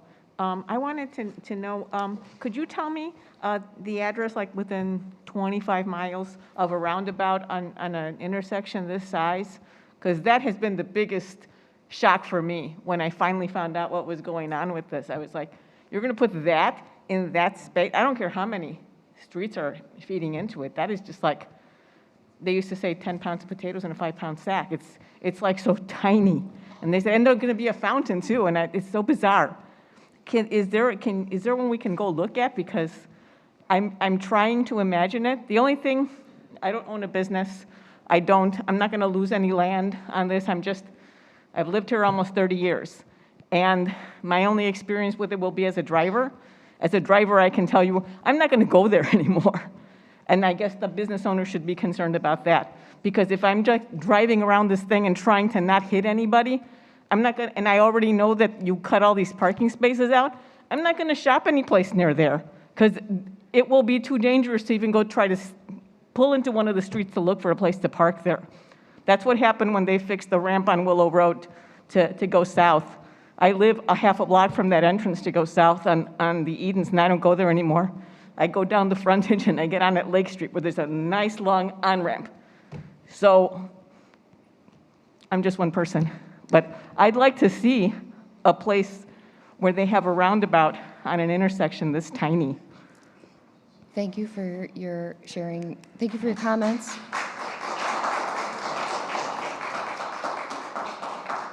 I understand your skepticism, and like I said, I lived through a similar process in the community that I live in, and as a transportation professional, this is something that we study, that we converse about, and is an established best practice. And I know it's difficult to visualize, but I don't want to have to truly- visualize it. I'd like to go see one. That's what I was asking. That was my question. Yes, we could absolutely work with the village and provide some suburban locations, yeah. We'll try to get something on the website that lists some areas that you could go look at and be able to see it. If you'd be willing to leave your phone number with Melissa, she's there in the middle. Okay. I will call you so you know what we found.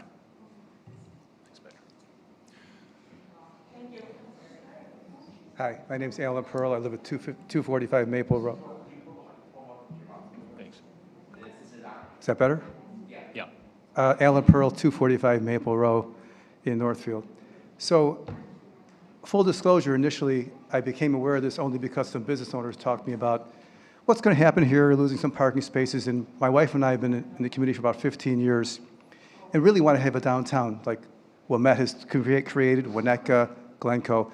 They've done it through bringing businesses in the community. But as I've heard more and more about it, the safety issues have become more relevant to me. I learned about it a couple weeks ago and then tonight. The problem that I have with it is, and I know you guys are professionals, I haven't heard anything to convince me that safety is an issue here or it's going to be resolved by the roundabout.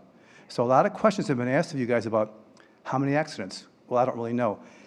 It's kind of incredible to me that we wouldn't have that information tonight after how many years of studying this? So the question should be, if there's 16 accidents in 5 years, is that high or is that low? Unfortunately, I'm a litigation attorney. I ask these questions. So I asked somebody a question. If I said to you, a baseball player had 10 hits last year, is he good or bad? What do you need to know? How many at-bats? Because 10 out of 20 is really good. 10 out of 1,000 is not good. So if 16 accidents at this area where a normal intersection has 30 or 40, it's not bad. And I've been here for 15 years, and I would like to agree with your comment that all accidents are avoidable, but they're not. Because if they were, we wouldn't have any. So, but I agree with you that we should try to make them avoidable. I don't think this does this. In the roundabouts I've seen, makes it worse. There's a roundabout in Kenilworth. I've almost had 2 accidents there because no one knows what to do. So you're coming around this way, cars are coming this way. This guy's coming this way. Do I stop for this guy coming or do I not? This roundabout here, it's going to be worse. All you got to do out here is put some better, why not put better signs first? How about better lighting first? How about making crosswalks first? How about taking the path of least resistance first and then do a roundabout if you have to? Do that first, because those are easy things to resolve. Once you put a roundabout in, it's done. Try the other stuff. I've often wondered why we haven't repaved the street or put better roadways there. How about just signs? Careful. How about the speed limit? Somebody said speed limits won't be enforced. Well, if you can't enforce a speed limit, we have a problem. So make it 30, make it 25 miles an hour.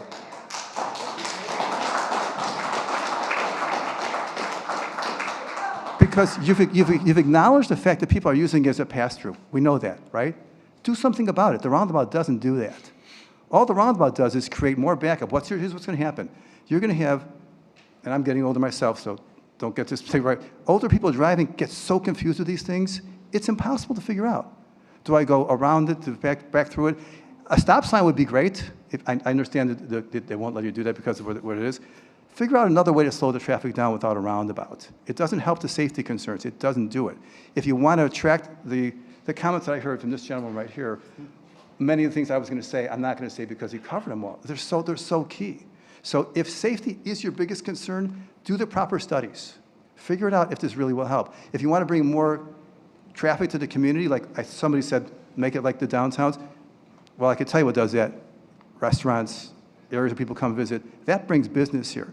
Have crosswalks there too, and I apologize, I'm not going to go through my whole thing because there's a lot of people here who want to talk, but I think from what I've heard this evening, I'm not even almost convinced that this is going to help safety, or that there is a safety problem there at all. There's a safety problem at every intersection. People don't drive 30 on Willow Road, I agree. So this isn't going to solve that problem.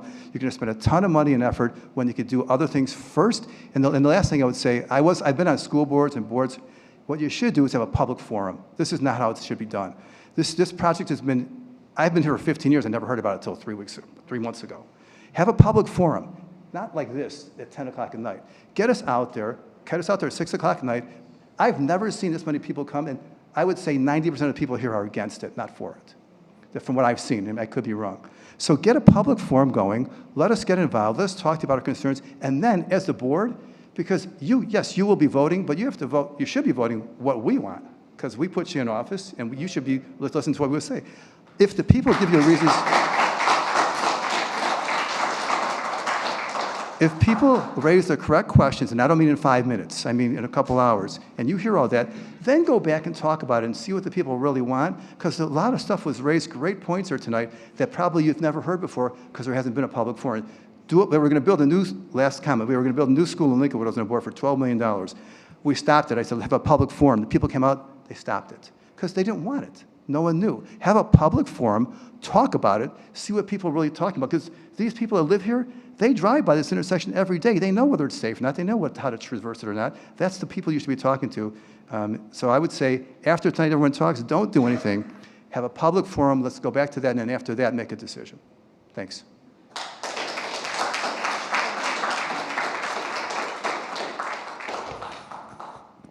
My name is Radenko Krajišnik. I am on 109 Hap Road, 131 Hap Road, which is involved in this project. I apologize for my English. I was in mathematics all my life.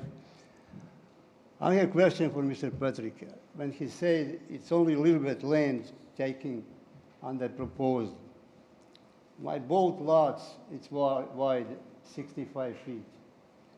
And on proposal, you guys try to taking 480 square feet from my property. How much? Sorry, sir. Sorry, sir. You're very tall, taller than our microphone. So yeah, there you go. That'll help. Thank you. I have time. I'm not sir. asleep. That's much better. Much. My both lots, it's wide 65 feet, and on proposal, you guys have to take my land each 480 square feet. How much you go in my lot if it's that little? Can you divide those two numbers? 480 square feet divide. Can you figure out? 400 divided by 480? 65. Divided by 65? Yeah. It's about a fifth or so. What? A fifth of the property or so? 480 divided by 65. How much is it? 6, 7, 8. You don't know how to divide numbers, and you engineer. No, I'm not, nothing personal, but 480 divided by 65. Can you calculate? You have a calculator? Sure. That's right. 7. Yeah. See, you should be corrected. You go in my land in both properties, almost 8 feet. Is that right? I don't know which exact property. I'd have to see. Well, how would you look like? You guys don't know nothing tonight. But I was upstairs. Wherever somebody asks you some questions, you always say, we don't know, we don't have that, we're going to go back. I've got the plats open. I'm sorry, what's your name? Radenko Krajisnik. Okay, I've got it here.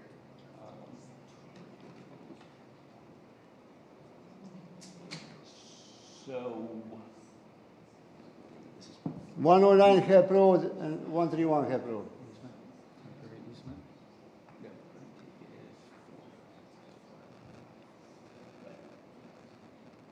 It's more than half of that is temporary, so that goes back. Is it 0.009 acres out of 0.192 acres? What's your question, sir? My question to you, half hour ago you said you just go from 30 feet to 30 feet. Why are you taking my 8 feet? It has to do with the grading that we have to do on the Oh, yeah. outside to match the Is that existing little ground. for you? I'm sorry? Is that little land for you? It's the land we need there. We Yeah, and minimized plus- it as much as possible. Second point, your negotiator, Cruz, offered me for square feet more cost plywood in Home Depot than my land. That's what they offered me. So And what? Go ahead. what I can speak to is that the Uniform Act does require what we call fair market value for the purchase of property, which requires that there would be comparable sales that were looked at in terms of the assessed value of the I think, is this one a property that has easements as well? It's It an does. easement and. Is it only an easement? No, there's a few foot strip of right-of-way acquisition and an easement to rebuild your driveway. That's right. Second question, why Cook County hire private negotiator? They don't have educated people to deal with us. They're paying money for those people. Experts in the process that understand the laws and requirements of land acquisition. That's correct. We do not have an IDOT certified negotiator on staff at the county, and that is why we consulted. And second, you guys said it started in 2015, 16. How we know nothing? I'm living in Norfolk from 89. I'm living that corner from 1992. We don't know nothing till a few months ago. I mean, we sent letters and notifications out. No, on the we don't website. have. I don't know who have. I don't have, never. I'm here. I'm saying I'm from 1992 today. You guys do a very poor job on entering. Anybody else? Definitely lower the mic. My name's Alicia Bellar. I live on Hap Road in the affected area. I have one question about the center turn lane on Hap, because really I'm responding to the fact that the traffic moves fine and we really don't wait long for people to make their left turn. I wanted to know if you were aware that by introducing a center turn lane, you are creating 9 new collision points where people will be turning into if they're turning southbound into their driveway for a left turn and left northbound, you have 2 cars entering the center turn lane in opposition to each other. So I was wondering if anyone was interested in, I've identified those locations. So who can I give this to? I'd be happy to take it. Okay, I'll give it to you in a second. I also wanted to let you know that in the past 7 days, we've been collecting signatures on a petition. May I read what the petition says? We have about 70, 80, I think we're close to 100 signatures we've acquired. If you could hold that until we open a public comment period, that would be Isn't that what ideal. we are doing? The board has not gone to that part of the agenda yet. We haven't? Oh, So ask No. questions of both Patrick Engineering. okay. Okay, do you want me to give this to you now? Anybody else have questions for specifically for Patrick?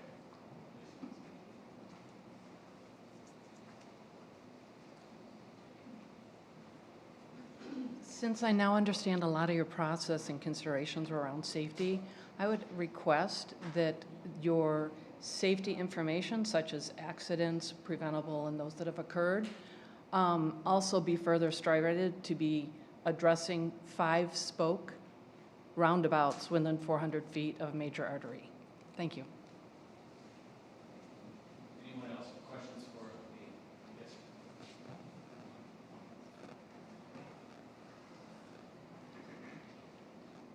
Kaya Rubenstein, 315 Linder Avenue. And I just have a question as to what the gentleman said earlier. I think it would be just really simple to lower the speed limit on Hap Road. The speed limit on Lake Avenue in Wilmette, which is a larger road, is 30 miles an hour. The speed limit on many streets in Evanston, Central Street, is 25 miles per hour. I think it would solve a lot of problems with traffic problems on Hap Road if you lowered the speed limit, and that would be really simple. So that is my question. Can you just lower the speed limit? And don't give me some long answer, just what would be hard about doing that? It's 20 on the turn. Yes.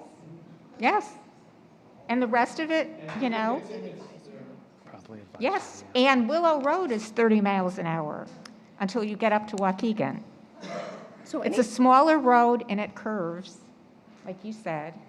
We'll be taking a look at that in all this that we're doing to see if that's Yes. an option also that may help. Thank you. So that was just my question. Thank you. Anyone else for a question for, yes? These are Lucy Callahan. I'm a resident and also a business owner in the village. I have a couple questions, and these will be easy. How many mature trees will be taken down? How many trees? We'll check the number. 20. Will freight trucks be allowed to use the roundabout? I mean, I think that there are restrictions on roads that they can be on. Now our freight deliveries generally come by Willow and they turn on Hap. Will a big freight truck be able to navigate a roundabout? Yes, yes. So we did go over, in terms of like large vehicles, we went over this during the phase 1 study with the fire department as Yep. well, for making sure that the fire engines and fire trucks would be able to safely traverse the roundabout. So put simply, trucks are legally allowed on all county routes. So the fire, I'm just going to ask a question since it's posed. A fire truck's 35, 40 feet. And I think, are you referring to like a semi with a trailer, which is, the trailer itself is 50 feet? Right, right. And the red area is the overhang area for the trucks and the roundabout. So it's called the truck apron. And So they're allowed to go up on that apron? Yeah. Yep. Okay. Do you envision a time when Hap Road would be completely closed, or will there always be planned access to the business communities, both sides of the street? We're still working on the maintenance of traffic aspect, so we'll report back on that. So we don't know. There could be a time when our business would have to be closed down I completely. think she's asking if there'd be a detour. A detour. So if there are any times when lanes need to be closed in here, there will be a detour, but there will always be access to either Orchard or Mount Pleasant. There will always be access open to one of those. Okay, and I know this is not a fair question, really, but how likely, and I will say, I really appreciate your giving a timeline tonight, because this is the first timeline I've heard, and I've tried to say, how long is this project going to take? What are we facing as business owners? So thank you for the timeline, but how likely is it to be finished on time? It's a year-long construction project, so if we could start it in the spring, it'll be done by the end of the year. And that means, do we know which stages will be first? Is the roundabout going first, or is the? It's pretty much half we work on the entire length and push traffic to one side with some temporary pavement while we build half the corridor, and then we're able to move the traffic onto that new area we built and build the other half. And the roundabout will be built in pieces during those two major stages. Okay. Okay, thank you. Anybody else with questions for the engineers?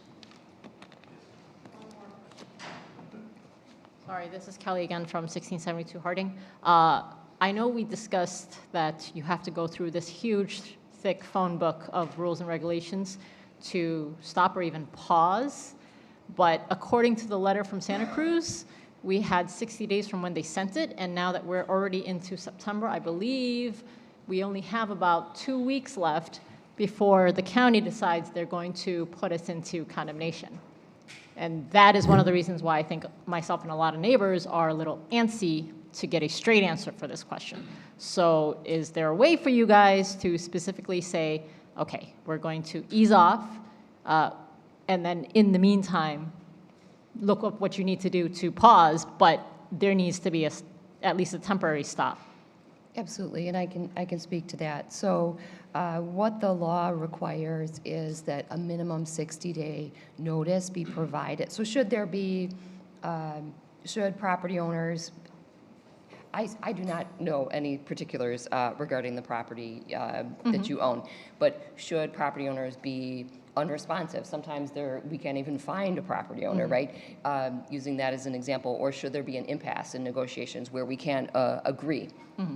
That the law requires a 60-day notice be sent out before the county files for condemnation.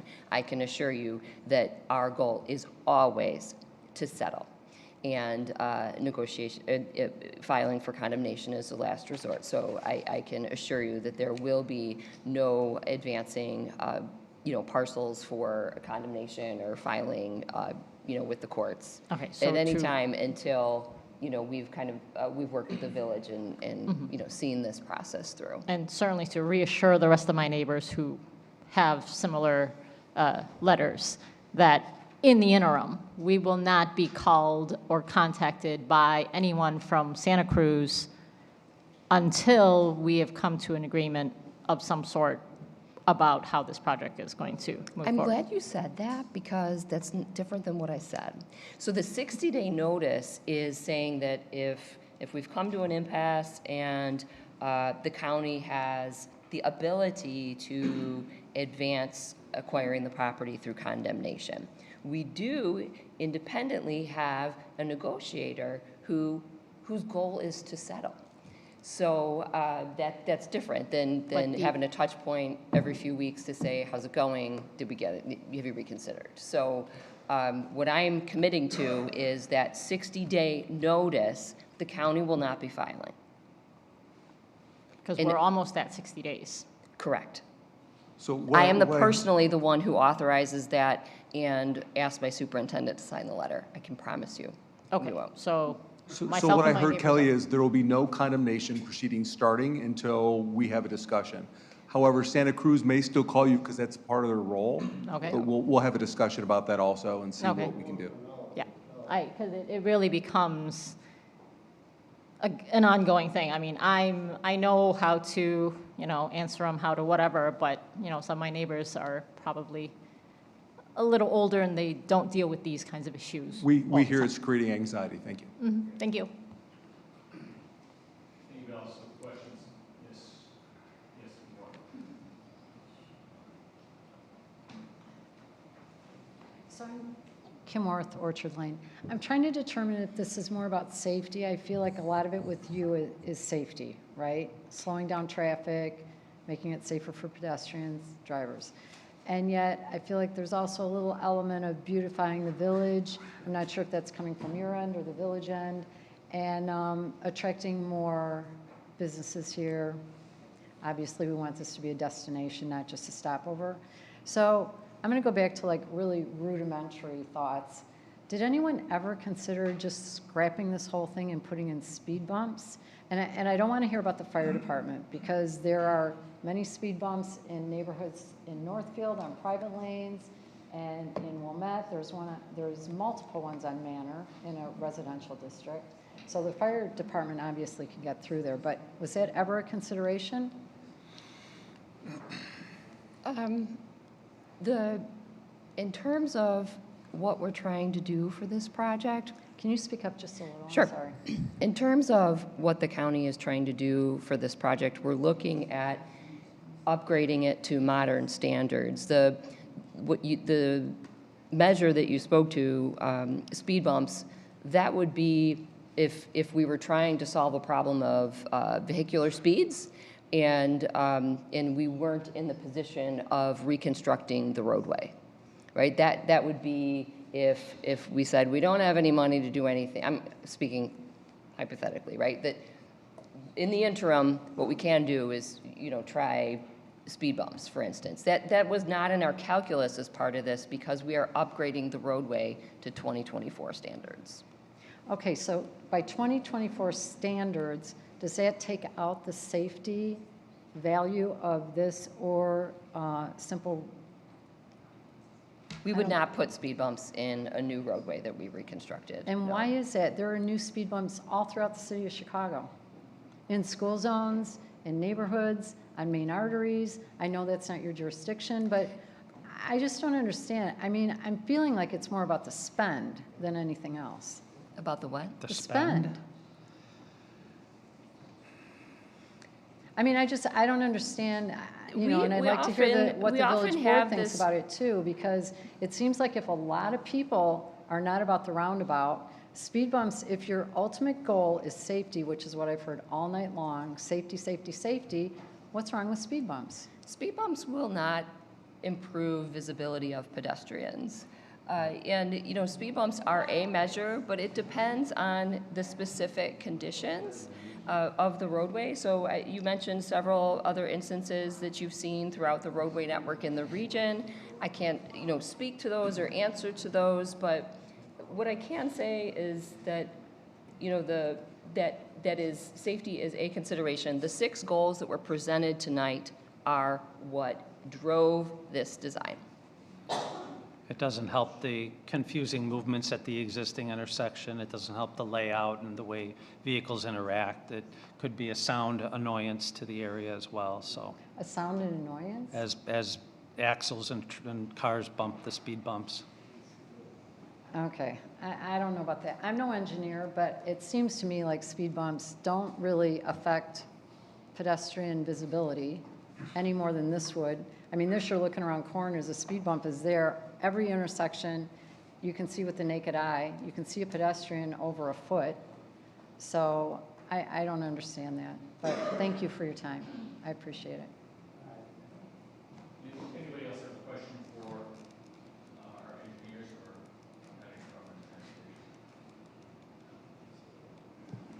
transportation? Okay, seeing none, I want to thank Tara and Jared and Luke for being here. Thank you very much. We won't keep you any longer. I very much appreciate it. Thank you very much. Thank you very much.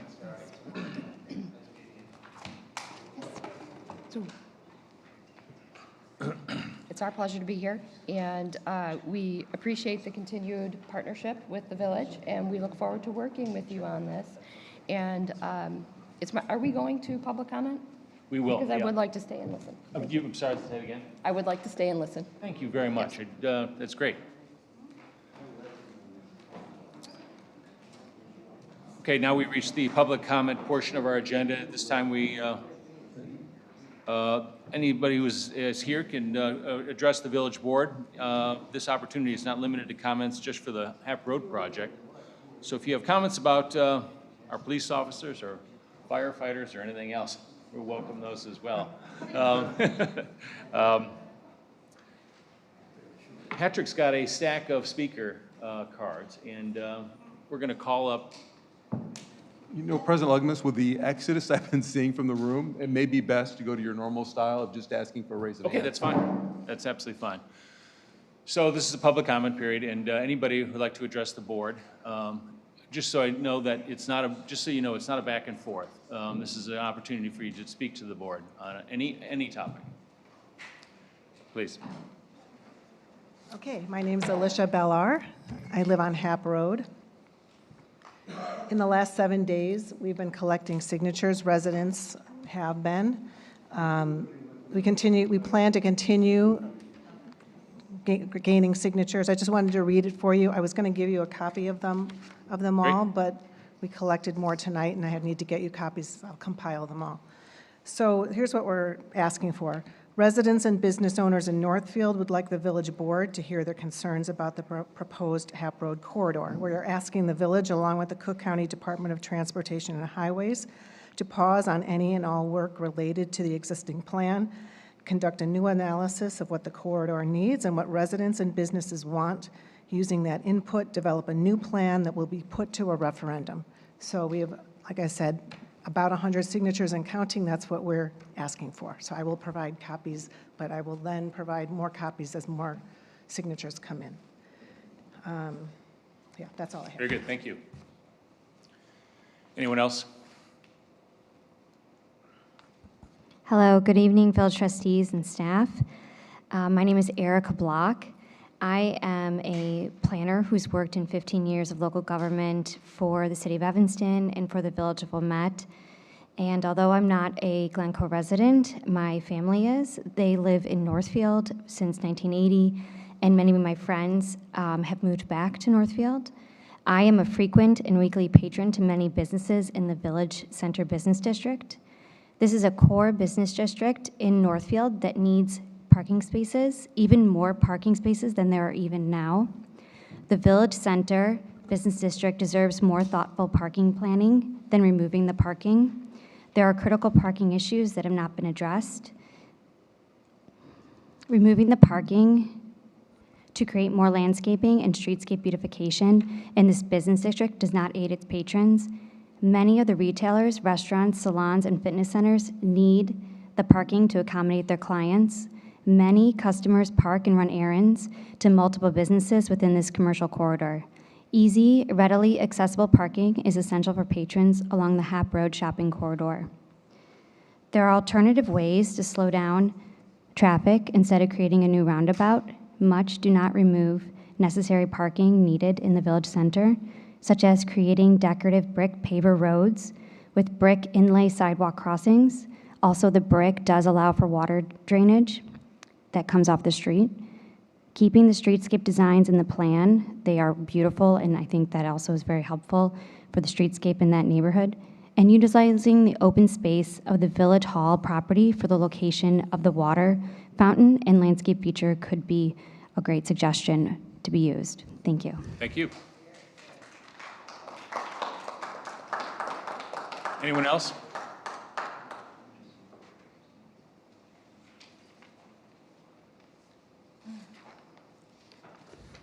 Good evening.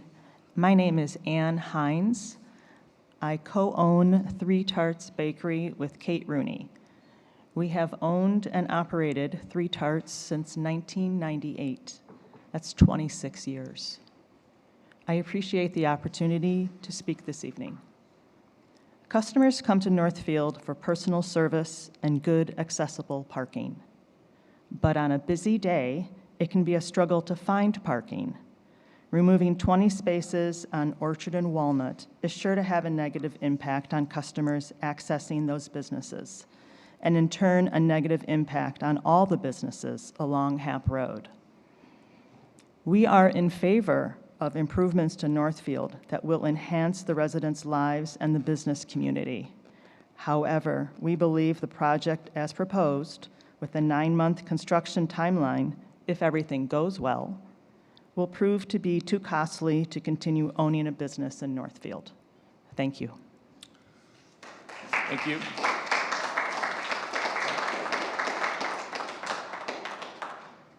Anyone else wish to address the board? Kathy.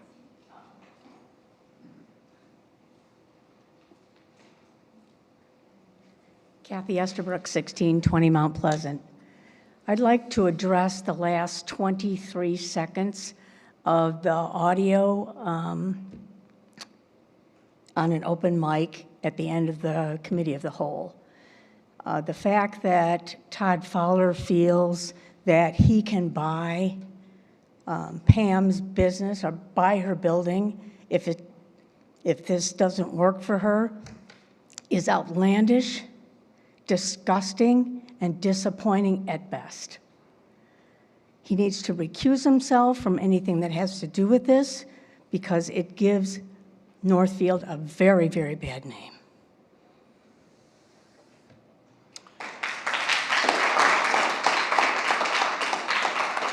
Yes, please.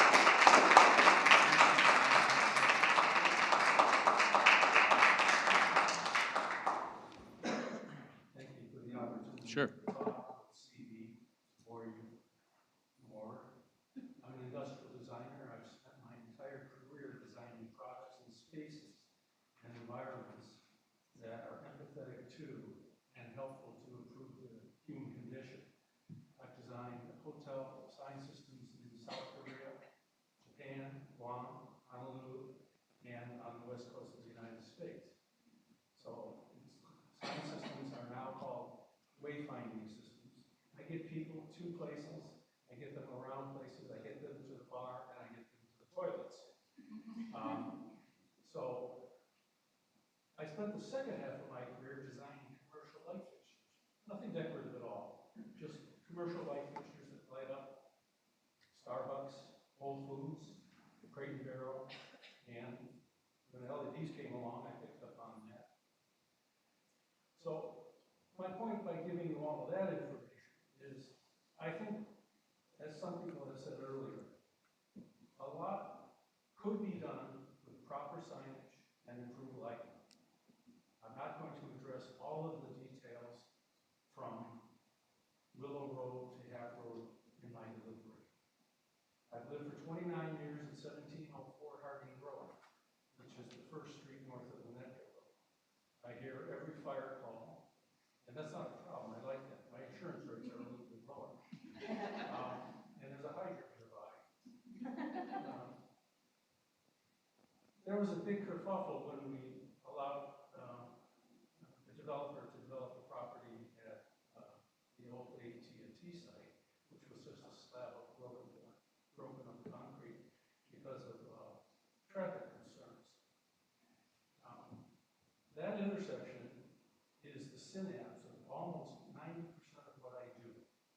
I go to the Botanic Gardens, I get on the Edens, I go to Tower Road, and I go west, and I find all the shopping I could ever want.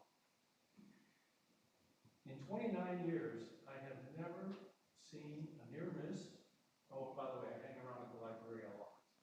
And if they were allowed to, they could show you the records of how many books I borrowed from them. But I've never seen a near miss, and I've never even heard somebody honking at a pedestrian or a cyclist. So the concept of it being a very hazardous space and requiring this much alteration and turning what kind of a Mayberry-ish, nice little village feeling. I've spent a lot of time in Munich and southern Bavaria, so I kind of like that. Is too much. Now, I just am going to shift gears totally here. I drove 17 years through that Mixmaster. You have a special name for it? The suicide circle, or whatever it was called. So I'm going to very quickly address the concept of roundabouts or rotaries or traffic circles. There's one that's very successful. I think it was mentioned earlier. That's up north, just south of the Meadow Costco on Kennedy Road. There's nothing in it for 500 yards except for white fences for horses. That one works like a charm. Now you go to Costco, which is a good example of the nearest introduction of a roundabout in our environment. The other day, I think they must have been starting a sale, and I pulled in, and I couldn't get off of Willow Road. And I kind of got around the turn, and finally when I got around the turn, I said, to hell with this, I pulled into Home Depot, which is like my second favorite place after the library. And I hung around in the parking lot at Home Depot. And I watched the traffic, I watched the roundabout carefully for about a half an hour. And what was happening is people were coming off Willow Road, east or west, and they came up to the roundabout, and they were someone that's obviously never run into this before, or they were people that were seniors, like I am. I'm 70 years old, I'm retired. And they just stop right on the edge of the apron. And they don't know what to do, and they don't know where to go. And what happened was the traffic was backed up probably more than 360 feet, because it was backed up to the right turn lane on Willow Road going west. So I'm introducing that thought to you all as something to think about when you're introducing this kind of a solution to a village the scale of Northfield, with the kind of people that it has and the kind of businesses that it has. Thank you very much. Thank you. And I'm sorry, sir, we didn't get your name when you approached the mic. I didn't hear it. Peter Walker. Thank you, sir.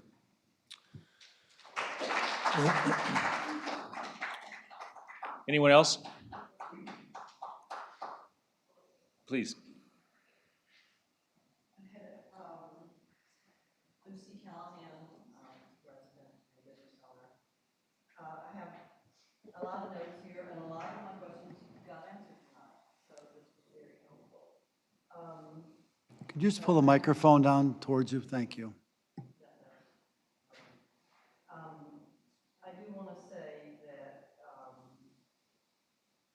there's two things that I'm still really concerned about, and one of them is the 20 spaces, and we all know that where you're talking about getting land, that is really not going to metamorphosis any good at the distance they are. And that wonderful looking oval football thing on the, that's not going to do, that doesn't do her any good, because it's so far from her business.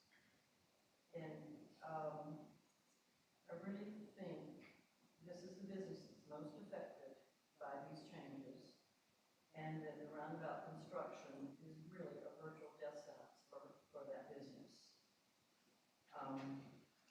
And then lastly, I'm concerned, to Kathy's point, about that a person who is in a position of trust for the welfare of the village has on 2 occasions said they would buy Pam's building. Notice I said would buy the building, not the business. So how is this not a conflict of interest? At worst, it's a conflict of interest, and at best, it's a tasteless and insensitive comment, as the business is not interested in selling their building. They want their established business to continue. How can someone even think of possibly profiting off one of the businesses most affected by the decisions that they have had a part in making? How can someone who stands to profit or would like to profit possibly be impartial? Even now, residents are receiving phone calls from this person asking them to email the village in favor of this project. Is this proper or acceptable for someone who is in a leadership or custodial position for the village? Is this proper for them to do? I think also this person should recuse himself, and I see this as a huge problem and wonder how and why it is allowed. And in conclusion, I would like to say there are other things that I thought about saying, but many people see this as an important infrastructure issue. For many of us, it is our lives and our livelihood. It is part of our history and hopefully part of our future. Thank you, Lucy.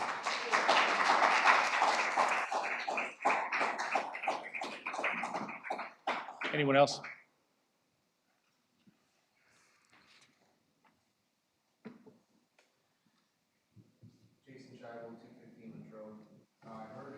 Can I, is that I'm sorry, is that green light on that mic? Because. No. Great. Now it is. Yeah, good. Thank you, Tracy. I've been crawling on this thing all night. Okay, so I heard two things tonight that concerned me. As I live in the village, and 2 months ago I brought my concern to you, Patrick, and I heard 20 trees, mature trees, getting cut down. I'm not a tree hugger. I love trees, but I know that they absorb a lot of water. They suck up a lot of water in our village. We have water issues. As the county knows, it pours onto their interstate. And now they're concerned about us putting a parking lot, and then we have to redirect it into our storm sewer. Oh, man, that's just more water coming at us. For those of us who have basements, I'm happy to put in the fix, that I'm working on with your team, and I do thank you for that. They've been great to work with. But there's some residents that aren't going to do that. They don't have that money. They don't have that ability to do that, and I just fear for them. So in addition to, obviously, I don't support the project, I'm concerned about more water in our storm sewer, so thank you. Thank you. Yes, please.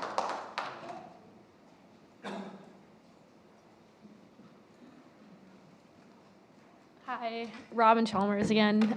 Excuse me if I'm a little redundant, but I did prepare something for tonight before I had questions. So I'm a Northfield resident on Harding. I'm one house in off of Hap. We moved here 11 years ago when my stepkids went to Loyola. We moved here so they could bike and walk to school, so they could bike and walk to town. It seemed like an ideal location. We moved here, we actually had a coffee, my husband and I, at Three Tarts and a pastry.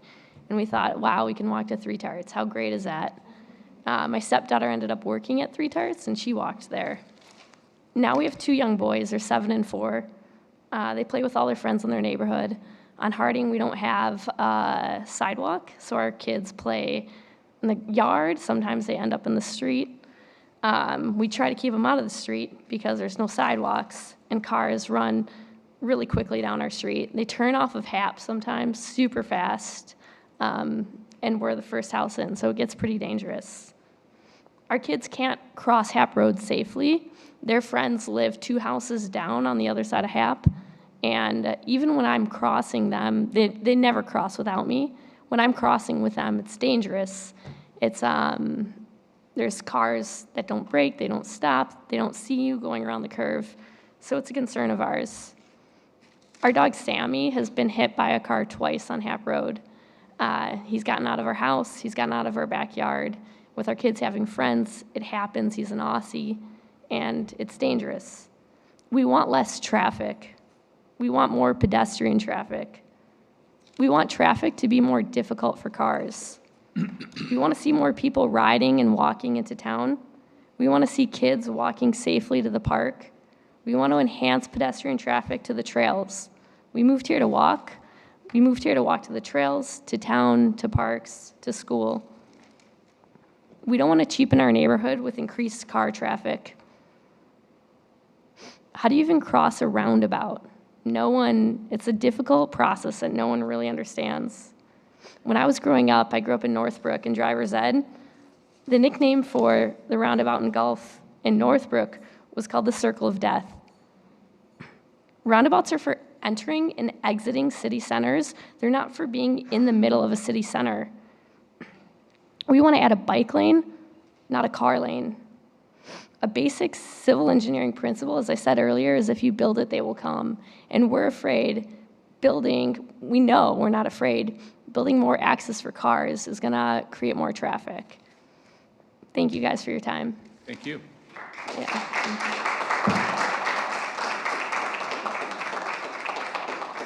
Anyone else want to address the village board?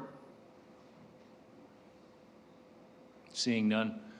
Thank you all for being here and for your interest in this, in expressing to the board your concerns about this project, Hap Road project.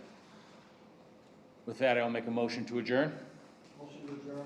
Have a second? Second. Thank you everyone for being here.